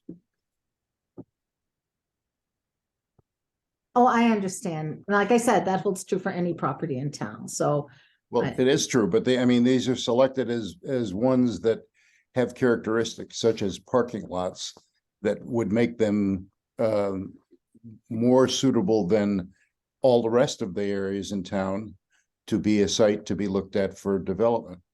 I think it would look normal to the state. That's what that's, like I said, it's a standard practice of a housing production plan.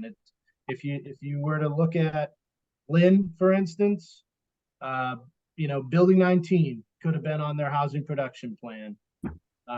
The Porthole could have been on their housing production plan. At the time, they may not have been looking to redevelop, but it was a potential site for redevelopment. And again, it's not that we're forcing these properties to change.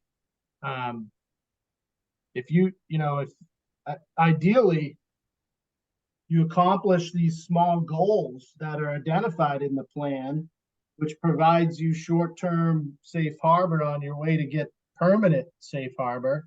And then, those private properties, if they were to try to develop, they would not be able to surpass our zoning. It's really, until you have that safe harbor, but until you have that, you're going to have the concern, and that's why you want to have a seat at that table. It's also to be recognized that once a hostile 40B gets started in town, it's too late to do something to provide protection for the town. Because if they get the proper papers filed, they get the benefit of the then existing zoning regulations and the then existing status under 40B. So there's no second bite at the apple on this. We need to be forward looking, as Tony had suggested, in order to make sure that we don't leave ourselves vulnerable to what's happened on Revere Beach and in Lynn. I understand, and I understand your perspective. I do have one question, and it might be way out in left field. Since you said, how much do we need? 3.5 acres? Is that what you said? To build all these Yeah. units? Yeah, I think that's what No, it said. to comply with the GLAM analysis. Yeah. Did anybody consider, I know you might laugh at this, but the parking lot at Long Beach? The parking lot? Wouldn't that house all those units? Yes, we did discuss that during our meeting, and even though the town owns it, it's still managed by the state. So we have we lose our jurisdiction over it. So you can't even suggest it. It's too bad, because it'd be nice to put it all in one spot. Well, yeah, because there's an existing affordable housing project right there at the end of the Linway.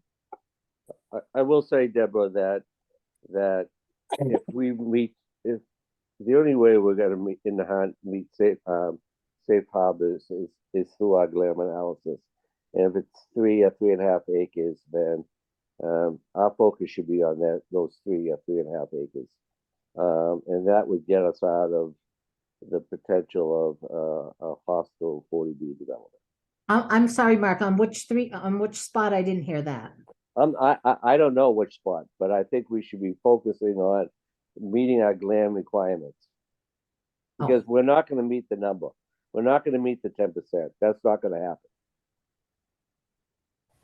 So I think our focus, and I think this committee realizes our focus in terms of complying with 40B is only going to be achievable through the GLAM analysis. Debbie may not recognize the effect of the GLAM analysis. It means if we are able to appropriately acquire the power over or designate 1.5% of the square footage of Nahant with some other conditions, that can gain us a safe harbor under 40B, even if we don't have the number of units that amount to 10% of our housing stock.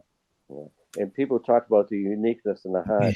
I don't believe any other community in the Commonwealth complies with the GLAM.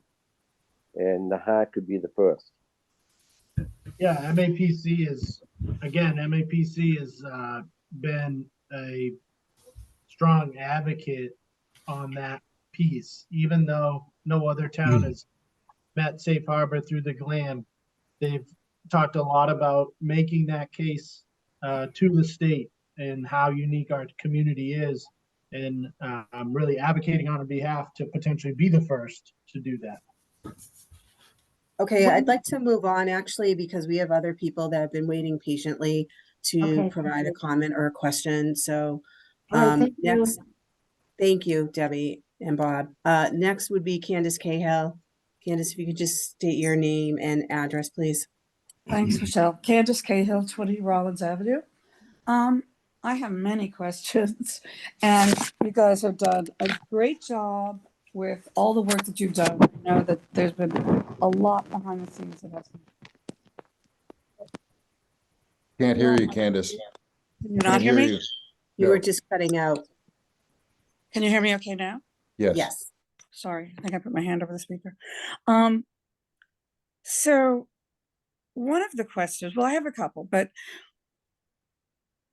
I'm concerned to the same point that a couple of people have made, that we have properties, and I know Mark speaks very clearly on this. I still am not understanding how something that we have no control over, we have no idea because FinCom has not been involved in any of this.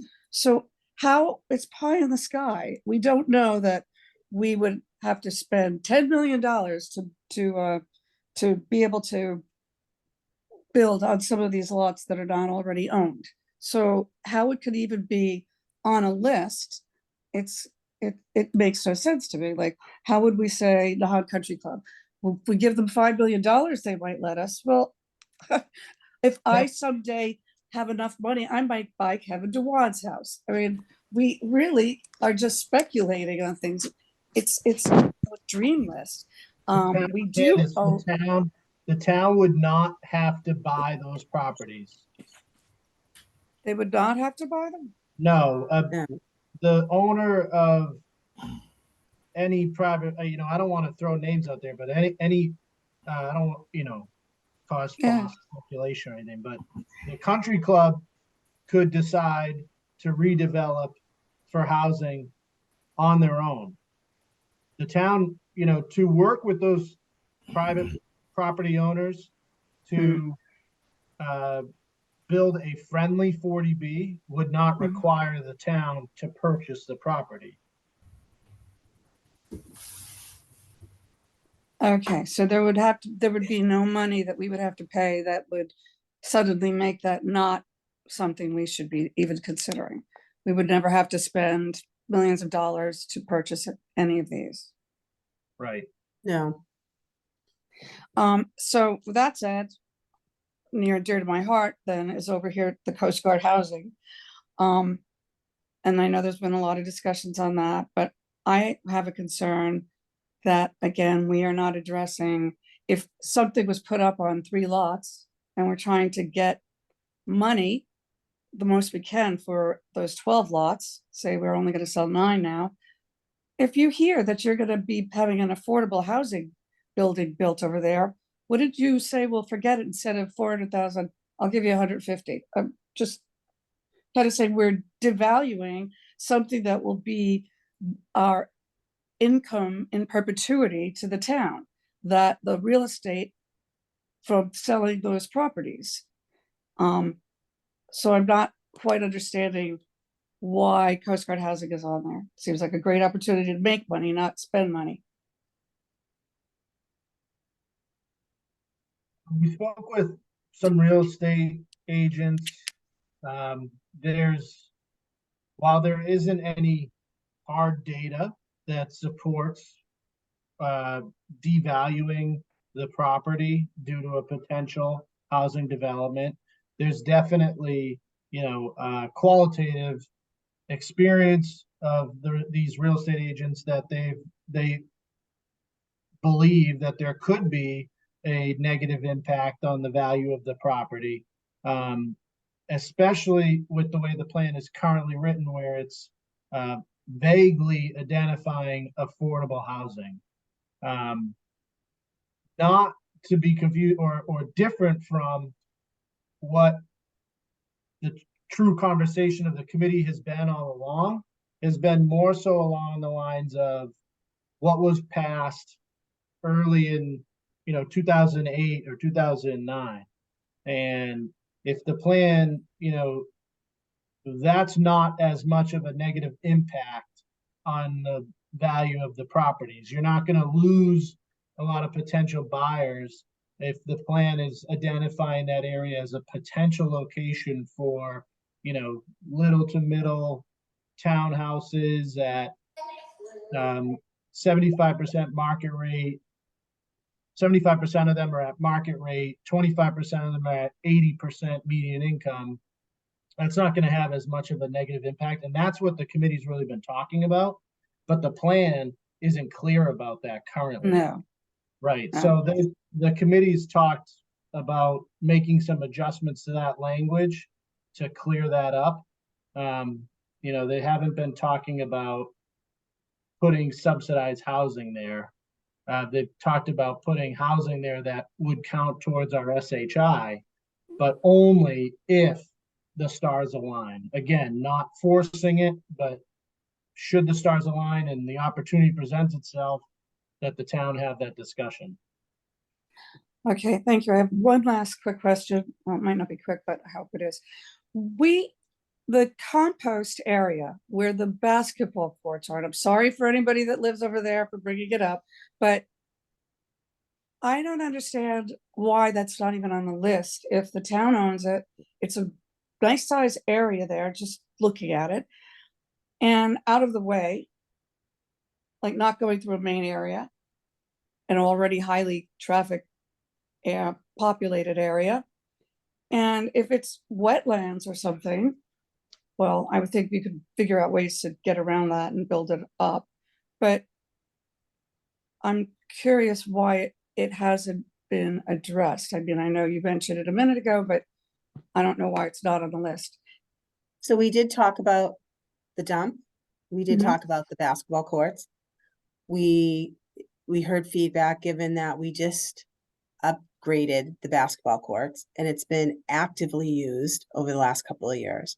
But more importantly, with the dump and the upcoming water and sewer project work that's going to happen, it didn't make sense to include that, given that area is going to be changing and we don't know what the outcome is going to be of the water and sewer work. They could start the work and something could happen, right? We don't know once they start digging. We spent a lot of time debating on that one because it is a good opportunity to do something on pilings, but we're also taking away the dump from the community. We're gonna have to relocate the compost area. We couldn't really come up with a solution about what that relocation might look like. So we as a committee made the determination it was probably best to take it off for now. However, as I've said, this is a 5-year plan. We have to renew the plan in 5 years. And at that time, when it comes up for renewal, we can make changes if we haven't moved forward on our sites. If we started on one and maybe some others we want to take off the list, there's an opportunity to do that. So there's an opportunity to break this up over different locations. Greystone, Yes. obviously being one. I haven't heard anybody talk about the size of the space at Greystone and how many units you could put in that location. Like, so it's too early to talk about number of units at any location. We don't have design guidelines, and that would be the next step, is to have design guidelines created that we can use agnostically across some of our key locations. Mhm. But definitely Greystone Road, I would say, in my mind, is a key priority that we should seriously take consideration towards. And also our hope is to try to accomplish this with the GLAM. So it's not really about how many units are there. It ends up coming down to the acreage. I don't think there's enough at Greystone. I don't think there's 3¼ acres there. But there's it's a large chunk, probably half of it, probably about 1 3/4. Yeah, I mean, I think realistically, I think the last time I looked, it was like a little bit more than 2, but once you start, you're gonna have setbacks and stuff, and when they measure the GLAM on the actual footprint of the housing, it's much smaller. Right.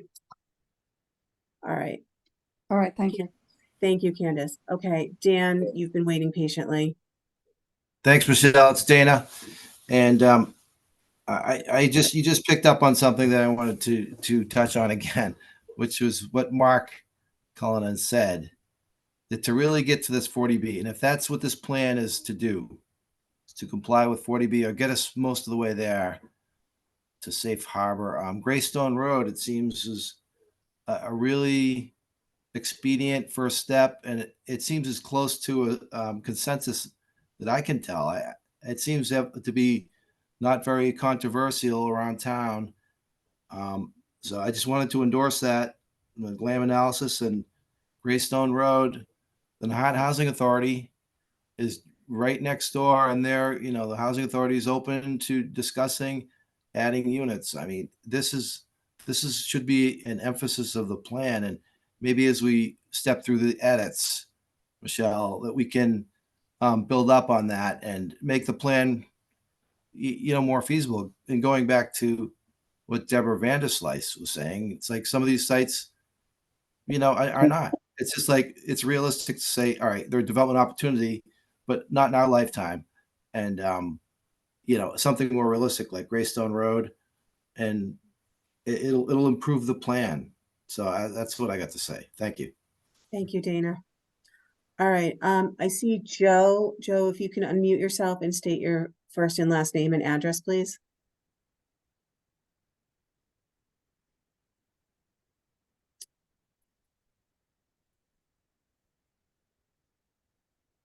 Joe, you need to unmute yourself if you want to speak.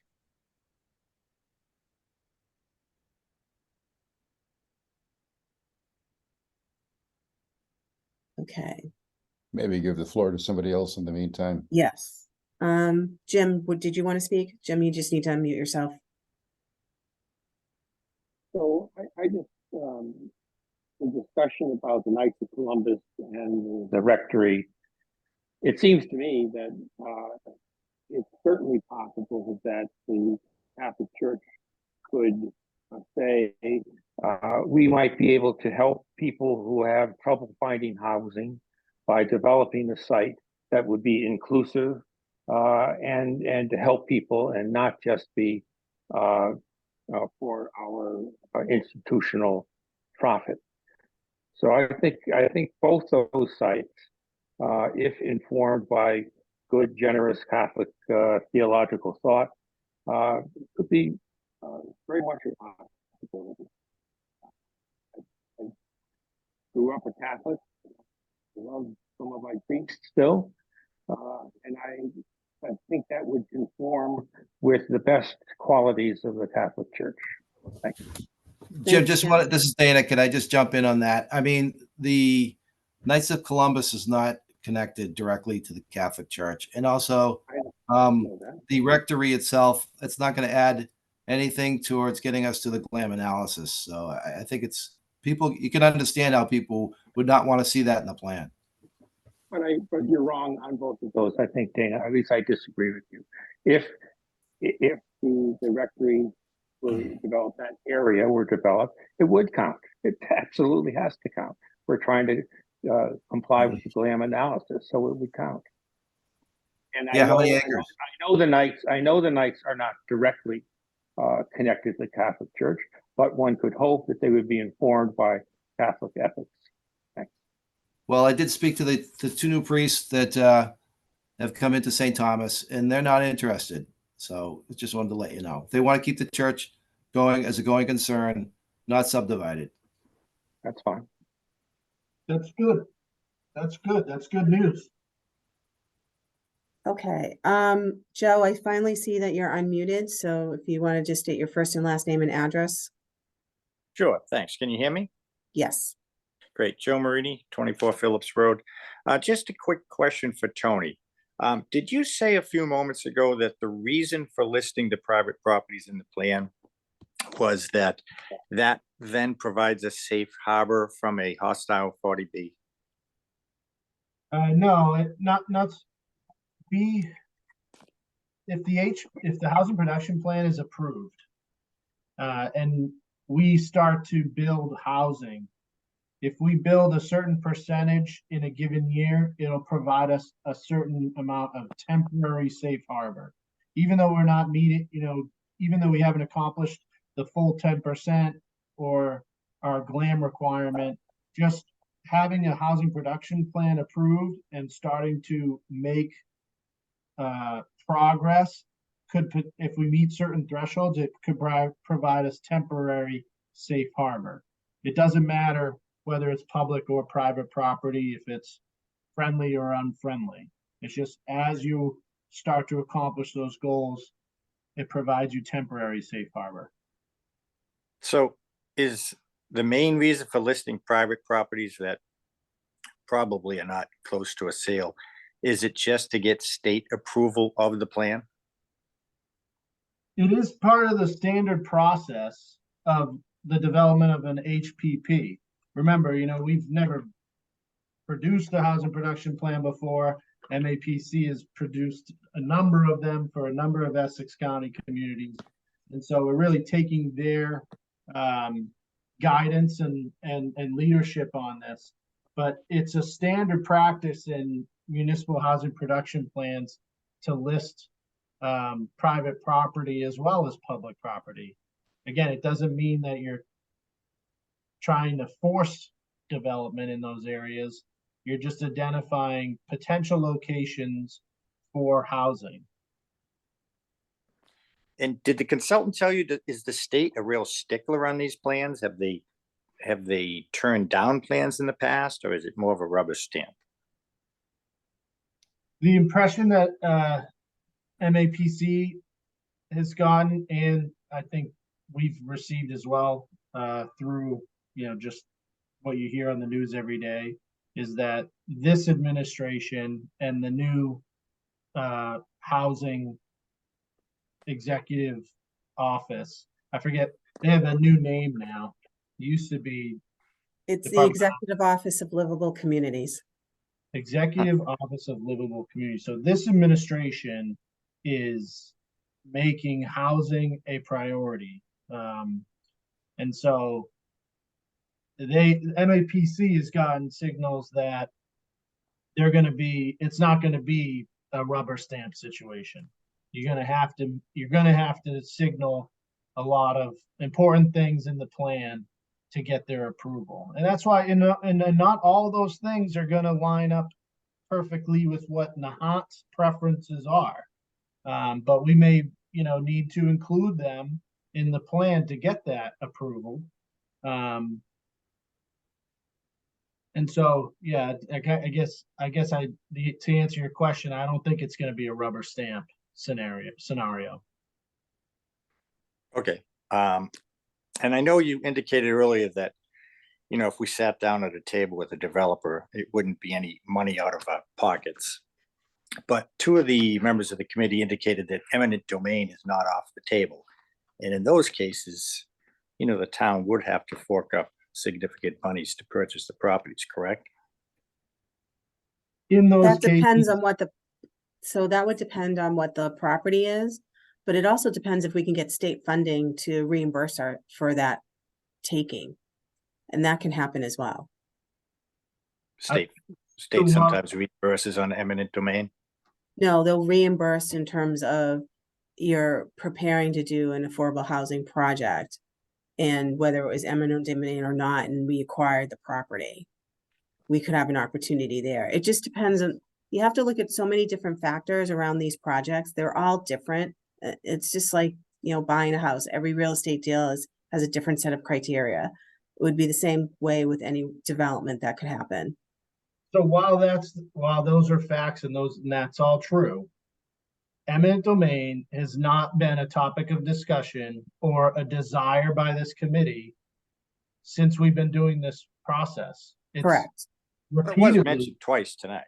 it was meant, yeah, and I know, and answering questions, and it is a possibility, but I mean, you could poll every member of this committee, and I think they would all say the same thing, that throughout this process, the committee has been strong about not forcing private development, development on private properties, not pursuing anything like eminent domain to make that happen.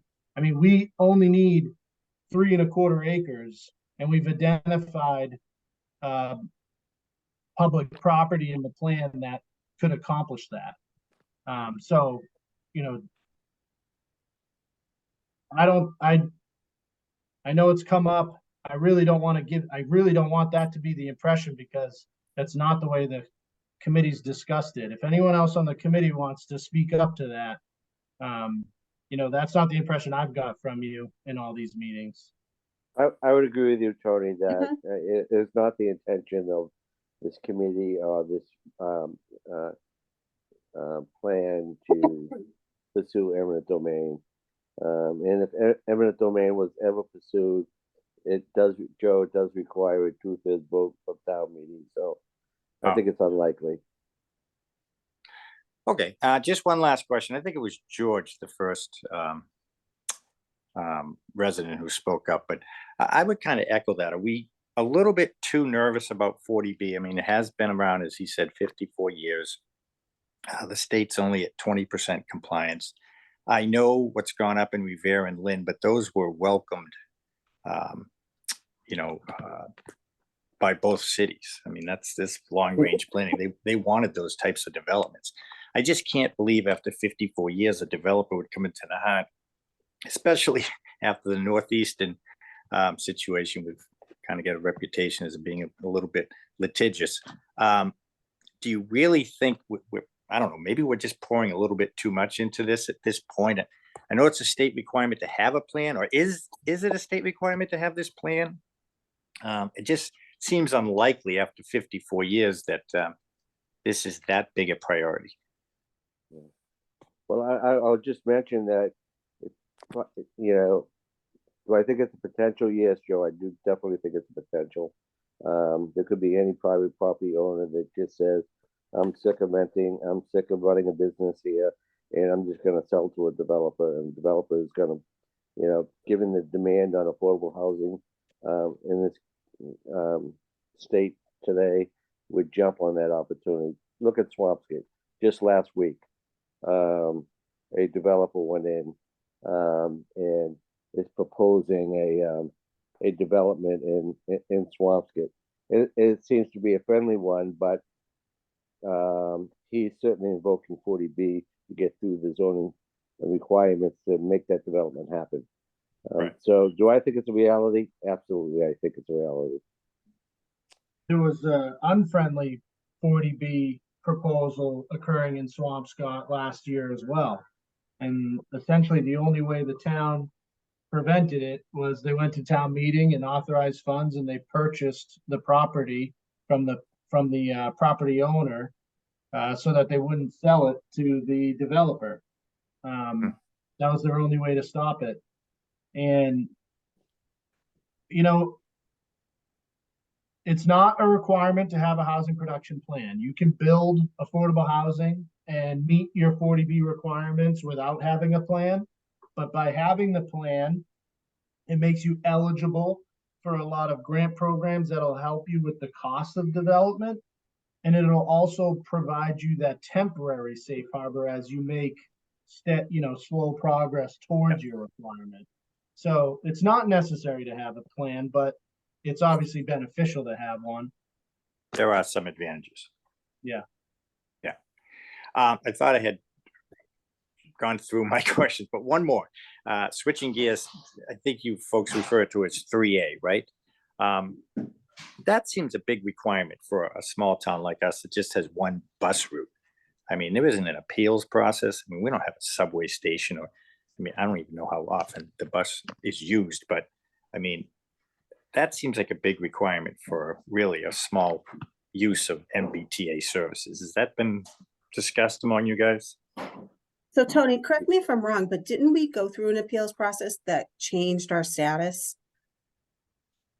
Yeah, the original requirement was 3 times what is upon us today. Right. And we were able to work with the state to change their guidelines for communities like ours.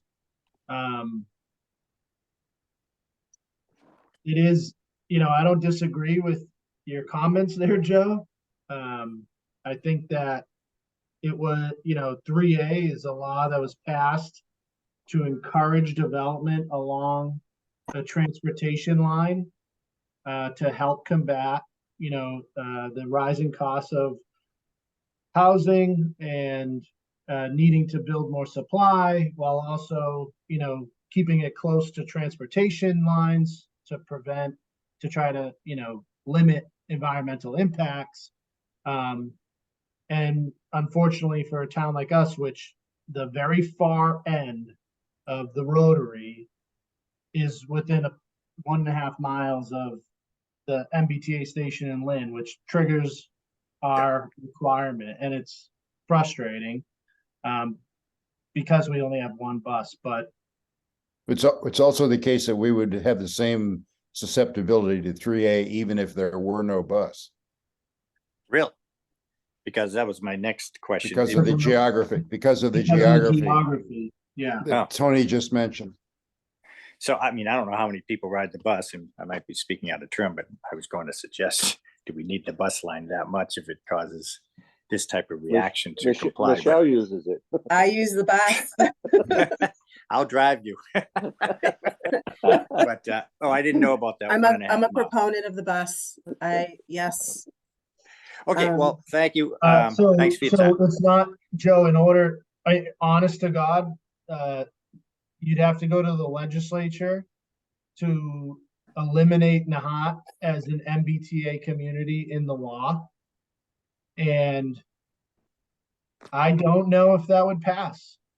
The legislature, the governor, the attorney general are not supportive of ways to skirt compliance in these, Right. on these two things. So, even if we wanted to go down that road, I don't know how much success we would have. Right. There's lots Yeah, of and I other wasn't aware of communities the, that, sorry. Okay. Thank you, Joe. I'm going to move on Thank to you. Suzanne. She's been waiting, and then afterwards, Jim, and then Mike. Thanks, Michelle. Suzanne Maccarelli, 15 Little Nahant Road.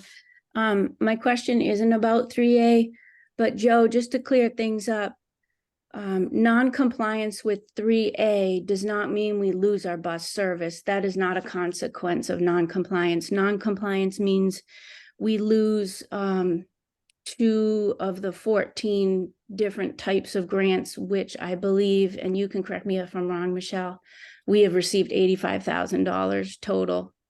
That's the consequence, losing the grants we've received $85,000 from, not losing our bus service. And I think that's a piece of misinformation that's floating around the community. So that's why I wanted to correct that for Joe. Thank you. That's great. Did you have something else? Yes. So I also, noticed there's a lot of confusion in the community over the difference between subsidized housing and moderate income affordable housing. I know what it is because I've attended a bunch of the meetings and I've learned that. But I think maybe there needs to be greater effort to make it clear that only subsidized housing counts towards safe harbor. The moderate income affordable housing for teachers and firefighters, et cetera, does not count towards safe harbor. So given that we only have so much land and we can only build so many units, my question to the committee is, what is the priority? Is the priority to reach safe harbor?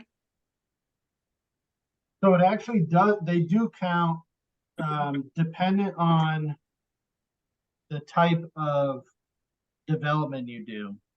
And thank you for bringing that up. I talked about it earlier, Suzanne, because I think it is a common confusing point in the plan, and we're going to try to help explain that. But a good way to, when you're dealing with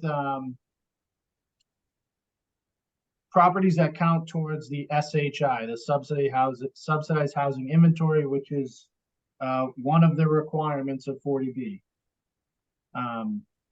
So if we were attempting to pursue this by having enough units that's required by the state, if you had a 10-unit building and they were all rental properties and 25% of them were affordable, all 10 units would count towards the SHI, even though only 25% of them are affordable.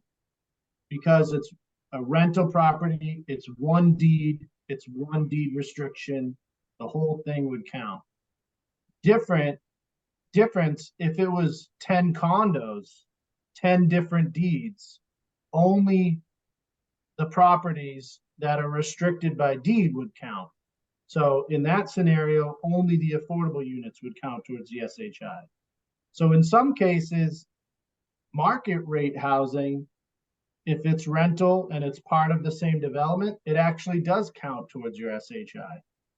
So there's, it is unique. It needs more clarity, I think. Yeah, thank you, Tony. So, I've attended all these meetings and I just learned from what you just said now. So thank you, Mike. So then one more follow-up to that then, Tony, would it count towards GLAM? Would the footprint of the whole building count towards GLAM?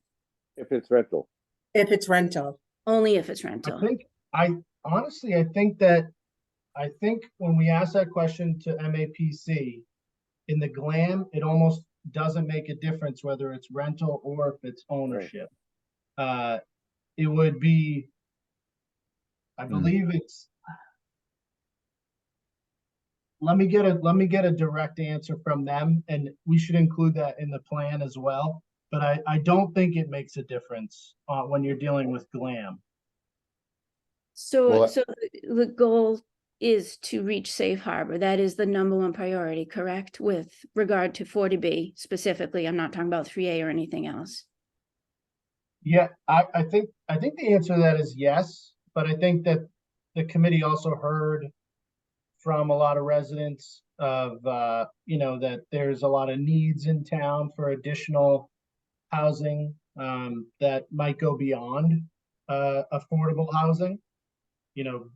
Seniors looking to downsize, a lot of talk about new home buyers having the ability to purchase.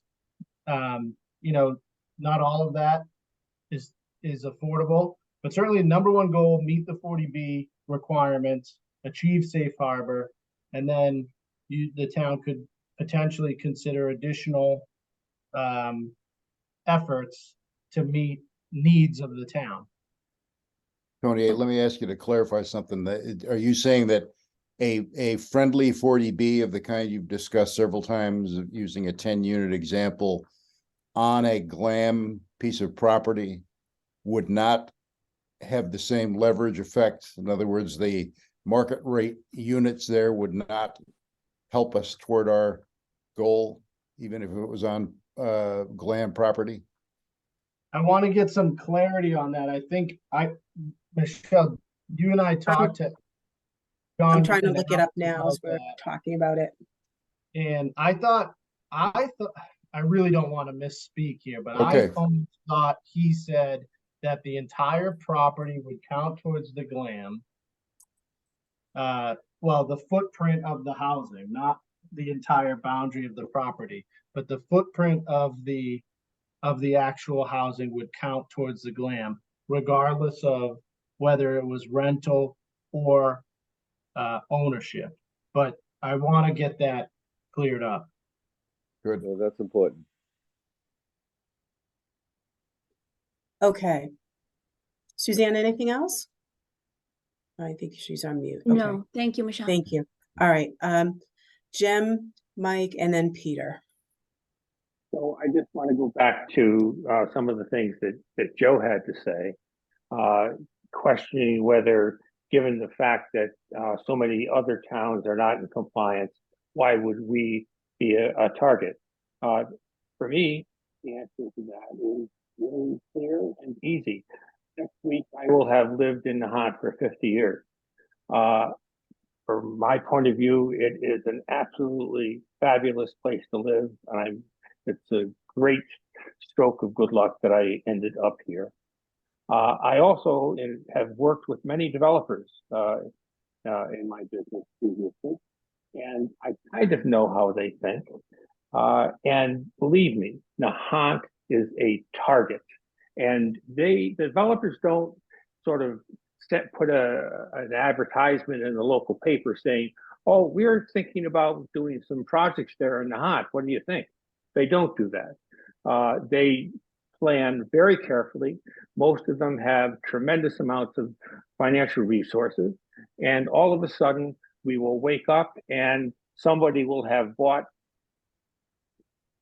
Back Point, and they're going to put up 10 stories at Back Point. They're going to advertise it and say, you can see Gloucester and you can see downtown Boston. It's an absolutely spectacular, beautiful place, which we would all agree with. However, we don't want 10 stories there. We want to preserve our community, and each member of this committee has that as its goal, as our goal. So I think that we have to worry about being a target, even if they haven't said it yet, because Swampscott, Manchester, Marblehead, all these communities are targets, and we are better than all of them. So, yeah, thank you. Thank you, Jim. Mike? I'm done. Thank you. Okay. Peter?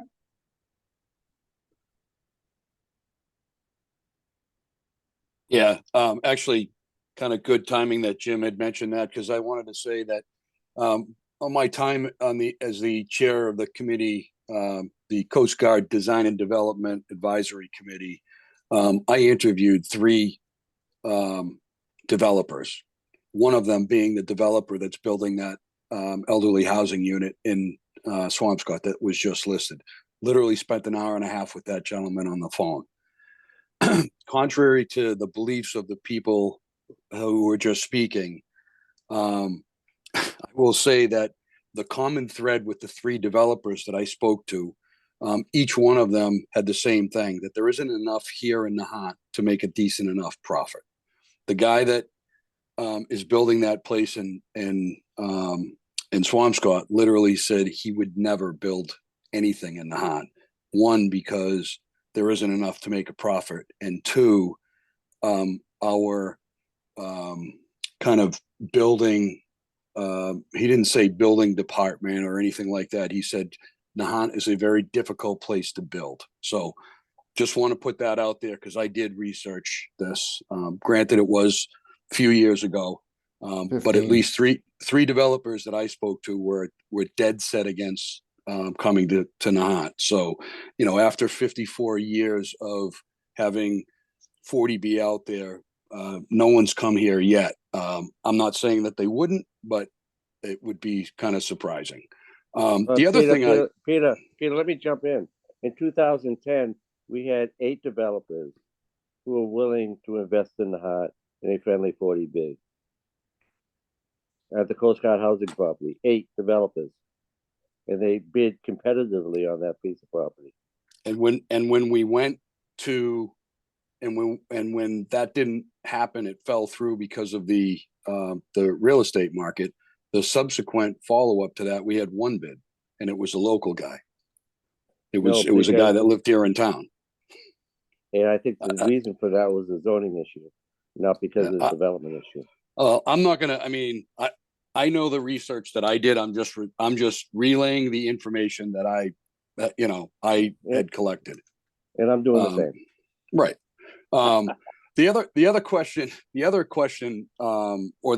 and this is totally, completely different from all of this, and Candace said it earlier, and I've neglected to say it. I want to thank the committee, because I know being on these committees is a thankless job. I've been on many of them myself. Again, I don't think anybody here is like attacking or whatever. We're just trying to get to a better place. But I'm going to come out of left field on this one and ask the question, as far as 40B goes. Again, it's been around for 54 years. There's 20% of the communities. There's 351 cities and towns in Massachusetts. And I think it was 70. The report I read was December of 2021. There was only 70. I think it may be at 73 now. Nahant is the smallest town in Massachusetts with slightly over 1 square mile. We have the same requirement that the town of Plymouth, which is the largest landmass town in Massachusetts, at 134 square miles. One, I don't think it's fair. And two, has anyone ever thought of going to the state and saying, hey, listen, we're 1 square mile. We have what? We have 12 Coast Guard piece, we have X amount of property. I think Deb Vanderslice, I think, said it earlier, maybe, or somebody said we only have so much property to build on that's left.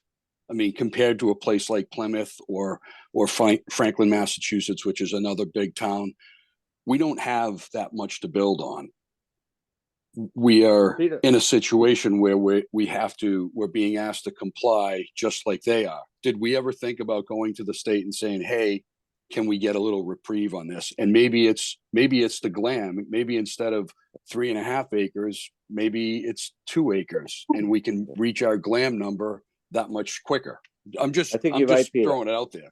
I think you're right, Peter. I think the state legislature, in their wisdom, did think about this and said maybe there are communities like Nahant that probably can't achieve the 10%. And maybe that's the reason glam is in the legislation. And could be. As I said earlier, I think we're only going to meet the threshold through glam. Yeah, I agree as well.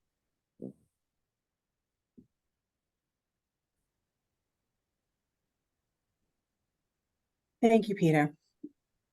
I have 902. Really appreciate all of the comments and feedback and questions we've had from the public tonight. Is there anybody else that has a question or a comment for the Housing Committee? Yes, this is Jody Grawl again. I just had a quick question. Whether anyone knows how many of the 351 cities and towns have residential preference for affordable housing? It's Exhibit E in the housing production So the residential plan. preference, Jody, the rest, I'm just gonna You answer your have to, question. you have to apply for it. My question is, has anyone ever received it? We can check with our consultants if that's data they can obtain for us, but the residential preference is site specific. So, you know, a community could do it on one site and another community could do it on 5 sites. I understand it's very specific, but once again, going through this, I think a lot of residents get the impression that if we increase the, affordable housing in Nahant, that, they're gonna get a bite at the apple. I'm not sure, suppose we add 15 units of affordable housing 2 years from now. Is there a list? Is there a lottery? Who's gonna get the new affordable housing? So it depends on the development. It depends on what the criteria of the development is. And it also depends on what the developer will agree to. We can't just insert ourselves and ask for 70%. And certainly that's the maximum from the state. But what we can do is work with the developer to come up with what is achievable. Which goes back to my basic question of preference. How many communities in the Commonwealth have residential preference, whether it's seniors, veterans, disabled, town employees? Just because you have to apply, and I just need some, Peter Barber just said there is 71 or 73 40B projects in the last 54 years. In the last 54 years, how many preferences been granted within a city or town for residents? That's all. Okay. I mean, I'll take it back to the consultants and see what we can find out. I'll write back to you. It's definitely been approved in other communities. And what the number is, we'll have to figure that out, but it's a common practice. But I do, Jody, I think we have to strike a balance in this plan that's going to be approved by the state on, how heavy we're pursuing residential preference. And I think you understand what I mean by that, but we don't want to be over promising to the residents of Nahant that these developments, when they occur, are guaranteed to be filled by Nahant, current Nahant residents. But we do want to educate folks that is what we're trying to accomplish. That we're trying to meet Nahant's needs while complying with the state requirements. And I totally understand that, but throughout the plan, it refers to supporting Nahant residents. It refers to seniors and veterans and disabled and town employees. But you have to have that approval for the preference. If somebody goes through all of this and then finds themselves, 182 on a list of, on a list to get affordable housing, and they saw the plan, and the plan says, well, we're submitting this plan for the seniors that want to downsize. Well, they go ahead and downsize, and then they sell their house, and they can't get affordable housing in Nahant. And they said, gee, if I knew I wasn't going to be able to get affordable housing, I would have kept my house. It's Certainly, it's just a plan, right? So you don't want to go sell your house based on the plan.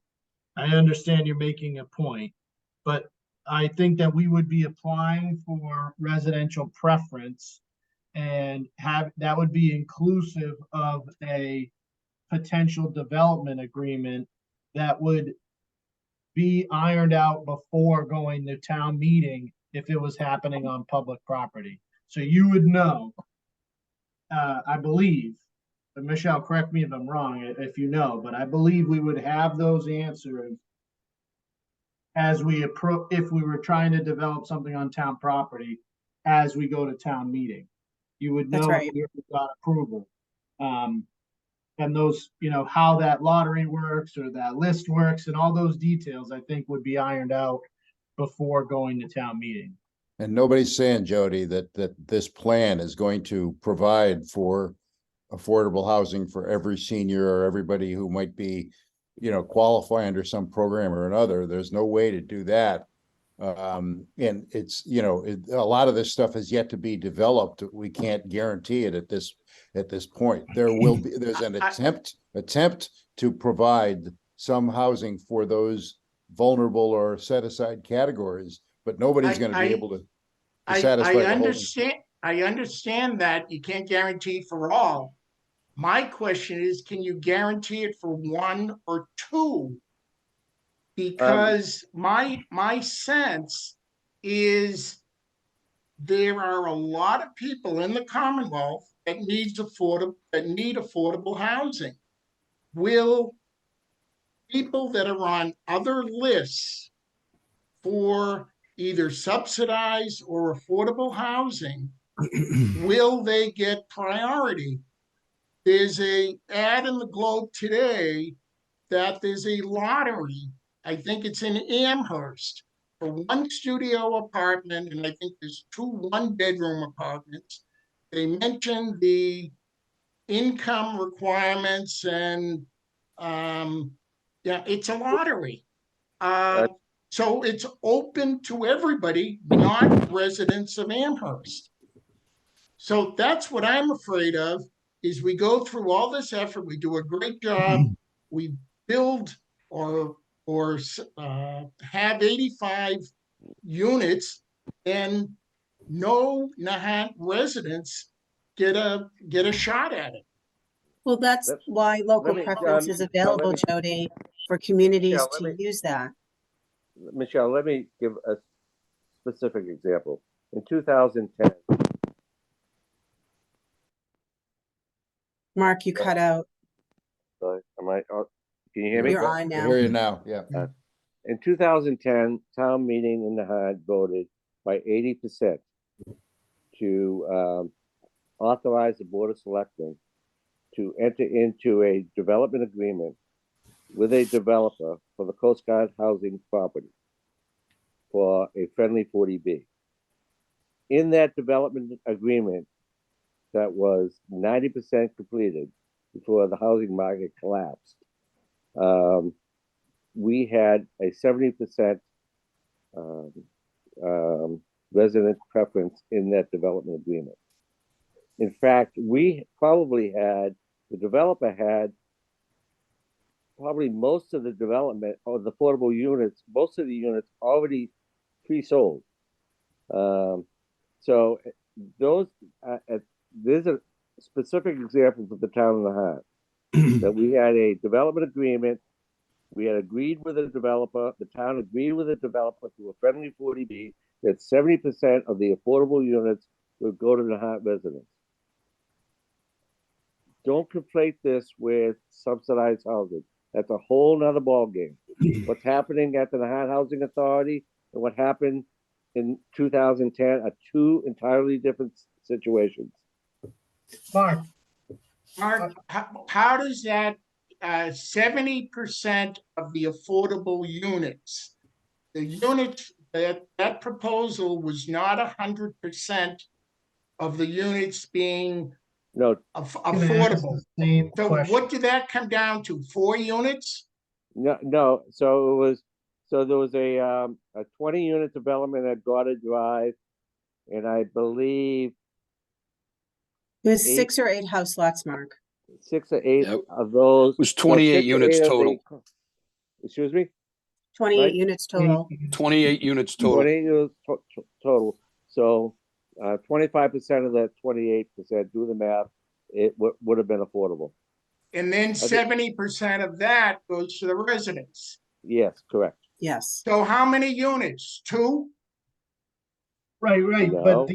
but the other, That's how the the math works out. non-affordable, but the non-affordable units don't require the approval from the state for Right. local preference, right? Right, So, those are called market units.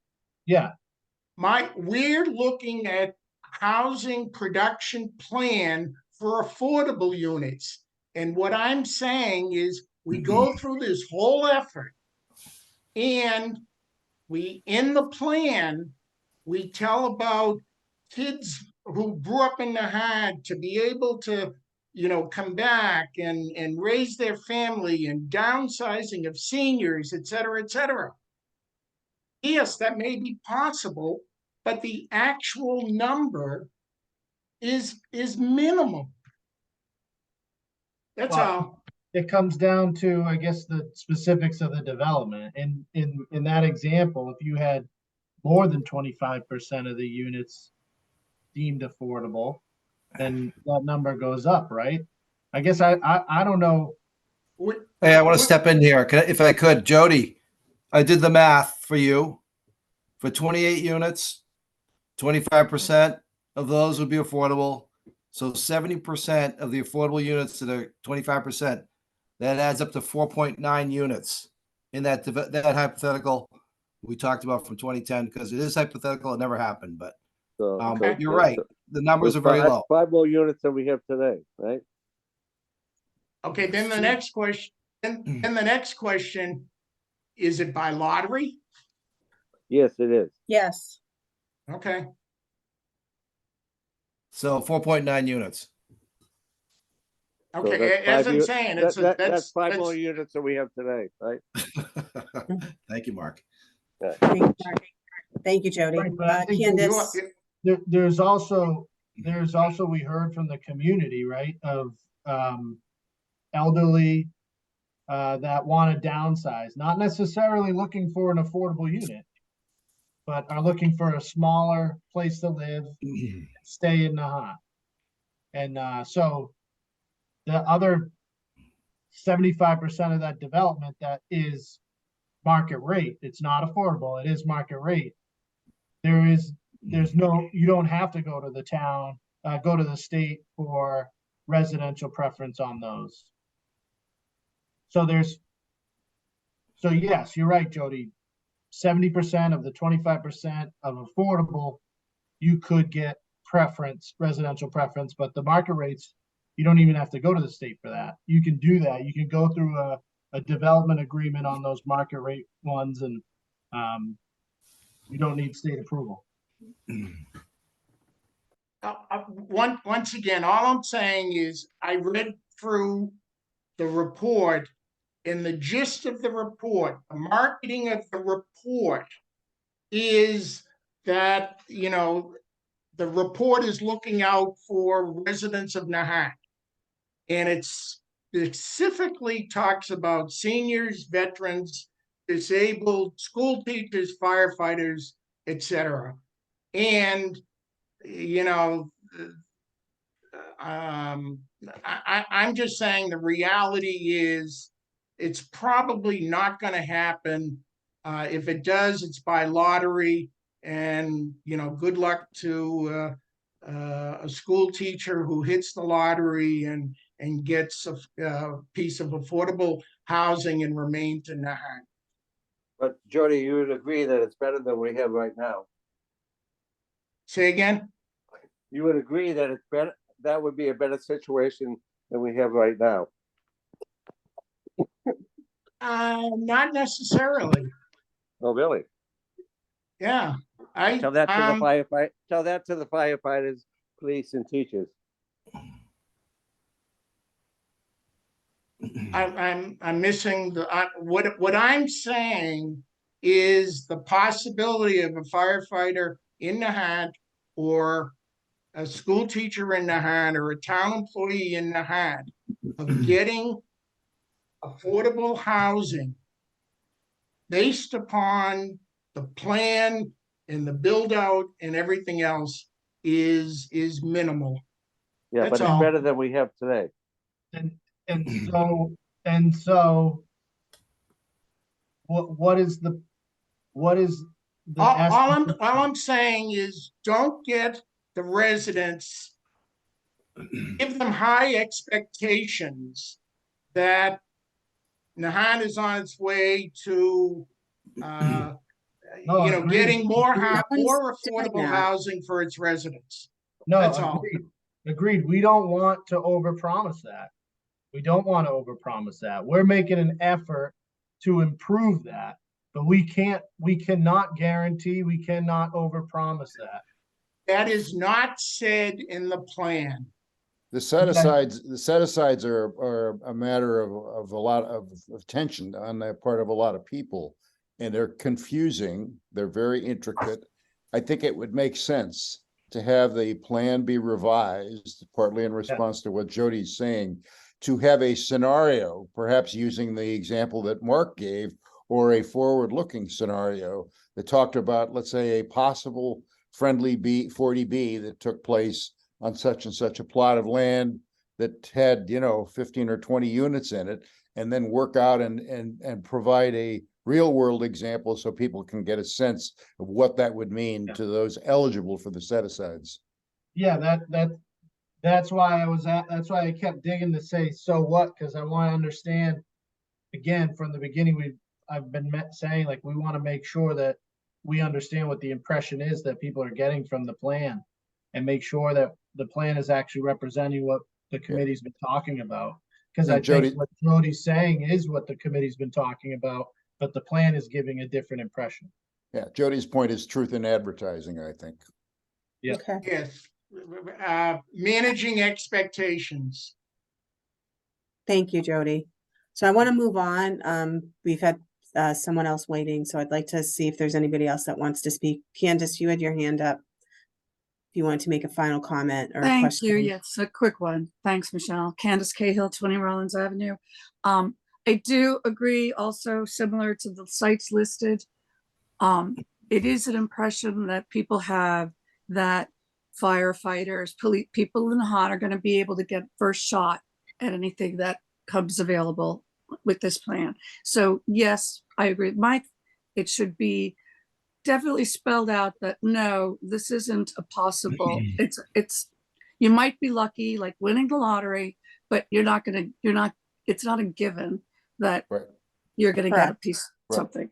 There's no guarantee. So I think that should be stated a little more clearly. But also, Michelle, I want to know all of these questions that everyone is sending to the team, to the committee, and all of these answers back. Are these confidential? I mean, I know that they've all been submitted to a committee. Can we not see, so we're not all asking the same questions and all wondering the same thing? Can they not be made public somehow? So you would have to submit a public records request. For every single question that's being privately, because the committee requests that we send everything by email, therefore it's in a bubble. We don't get to see the responses. And it's one person, Candace, that's responding to these questions, doing the research, and putting the data together. So, as I said, you'd have to submit a public records request to be fair to any resident or member of the public that wants to see it. We don't have a means to just actively promote the data in a way that is accessible to the residents. So for now, that's the best that we can do. Well, that's really, I'm sorry, but Michelle, that's like nothing, because we're all asking the same questions all behind the scenes to each other. I understand that, Candace, but since we published the draft report, we received many questions from our stakeholders. We have been responding, and all members of the committee have been cross-copied on those responses. There's no requirement that I'm aware of that says we have to make these questions available to the public. It's the Kind of correspondence. made them private by making everybody submit them to the committee. Well, the question is, you have to realize the question is being submitted by a private resident to the committee. Now, if Because that's how you some- requested the questions be Let me- asked. Candace, let me finish. If another member of the public wants to see those questions, then you have to submit a public records request to see what someone else asked. I can't just divulge information that was written by another member of the community. What you're saying, Kansas, is that you may ask the committee a question, and Michelle couldn't take your question and make it available to the whole community. Right. Is that what you're saying? Well, I that's what you're understand saying that. is a public records request would Right, do. exactly. Right. So that's what I'm just curious, because this was the only way we were told to get answers to questions was to submit them privately. So you could have 20 of the same questions or 20 other ones that we might want to know the answers to, but nobody is able to know that because we have to do a FOIA request. So I'll find out separately, but I'm sorry. I am curious about how you get that information and make it public. That's a good question, Kansas. Thank you. It is. It's a very good question. Committee Okay. members are not happy with this either. Right from the beginning, we have been really critical about all these rules. So I understand what you're saying, Candace, and I'm on your side. Thank you, Jen. Thanks, Jen. Great. So it's 9:24. Thank you. For Motion to adjourn? Your little Did somebody quick say that? Dana, giving people last call. and- Okay, sorry. Jumped in too quickly. Is there any other member of the public that has a final comment or question? Thank you very much. It's been very helpful, and I think a lot of clarification was done. Thank you. Thank you, Jody. Do you want All to, right. Michelle, before you adjourn, do you want to just quickly talk about Next steps. next steps? Yeah. So next steps, we will be working with MAPC to make updates and changes to the plan. Hopefully we'll get those out to the committee, hoping after the Thanksgiving break. If not, maybe very soon, early December. I know our consultants are also out of the office as well. The committee will meet to review those changes, and then they'll vote to adopt them, and then we'll send the revised draft to the Board of Selectmen and the Planning Board. Our hope is maybe early to mid-December, we can meet with the Board of Selectmen and the Planning Board to review final questions from them, and then they can vote to adopt the plan, so we can submit it to the state.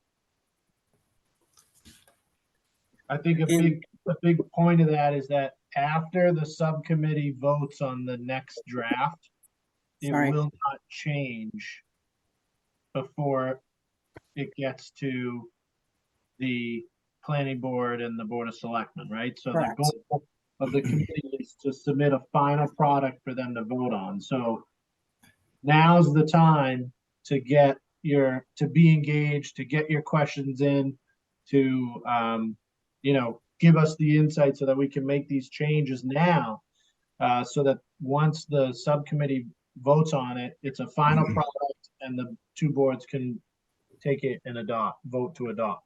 Oh, excuse me, Tony, on that point. Isn't that up to the planning board to decide? No. Which part? Which part, actually? The planning board doesn't have a say-so about any more edits? Oh, I'm sorry. Oh, yes, they can. I mean, anyone can still And the Board of submit Selectmen vote comments. to adopt. They can adopt with some conditions, but they have to be consistent. They have to match each other. So yeah, they do have the ability to make some changes, but both boards would have to agree to those changes in their adoption vote. What I'm saying is, I'm not trying to pull any, ability away from either of those boards. The goal here, the idea is to have a finished work product that wouldn't require any more changes. Any changes by them, I think, or let me put it this way, after you guys approve the next draft and send it to the two boards for approval, a lot of feedback at that point from the public is gonna be difficult because you guys would have to meet again and adopt those changes again, like we are now. So I'm not sure we need to do that process. I mean, it's not, we don't have to do it that way. Right. What do you mean? It doesn't have to come back to us. The No, two boards exactly. can deal with it. Right. The two boards, the with condition is like one small thing, two small things. You're not talking about like what we're dealing with today is a pretty hefty load of comments and questions and refinements. I'm saying we don't want that the next time you guys approve a draft. Let's do that now. Now's the time to get those comments in. Let's get those changes done. So it's almost a final, as close to a final product as possible when it goes to those two boards.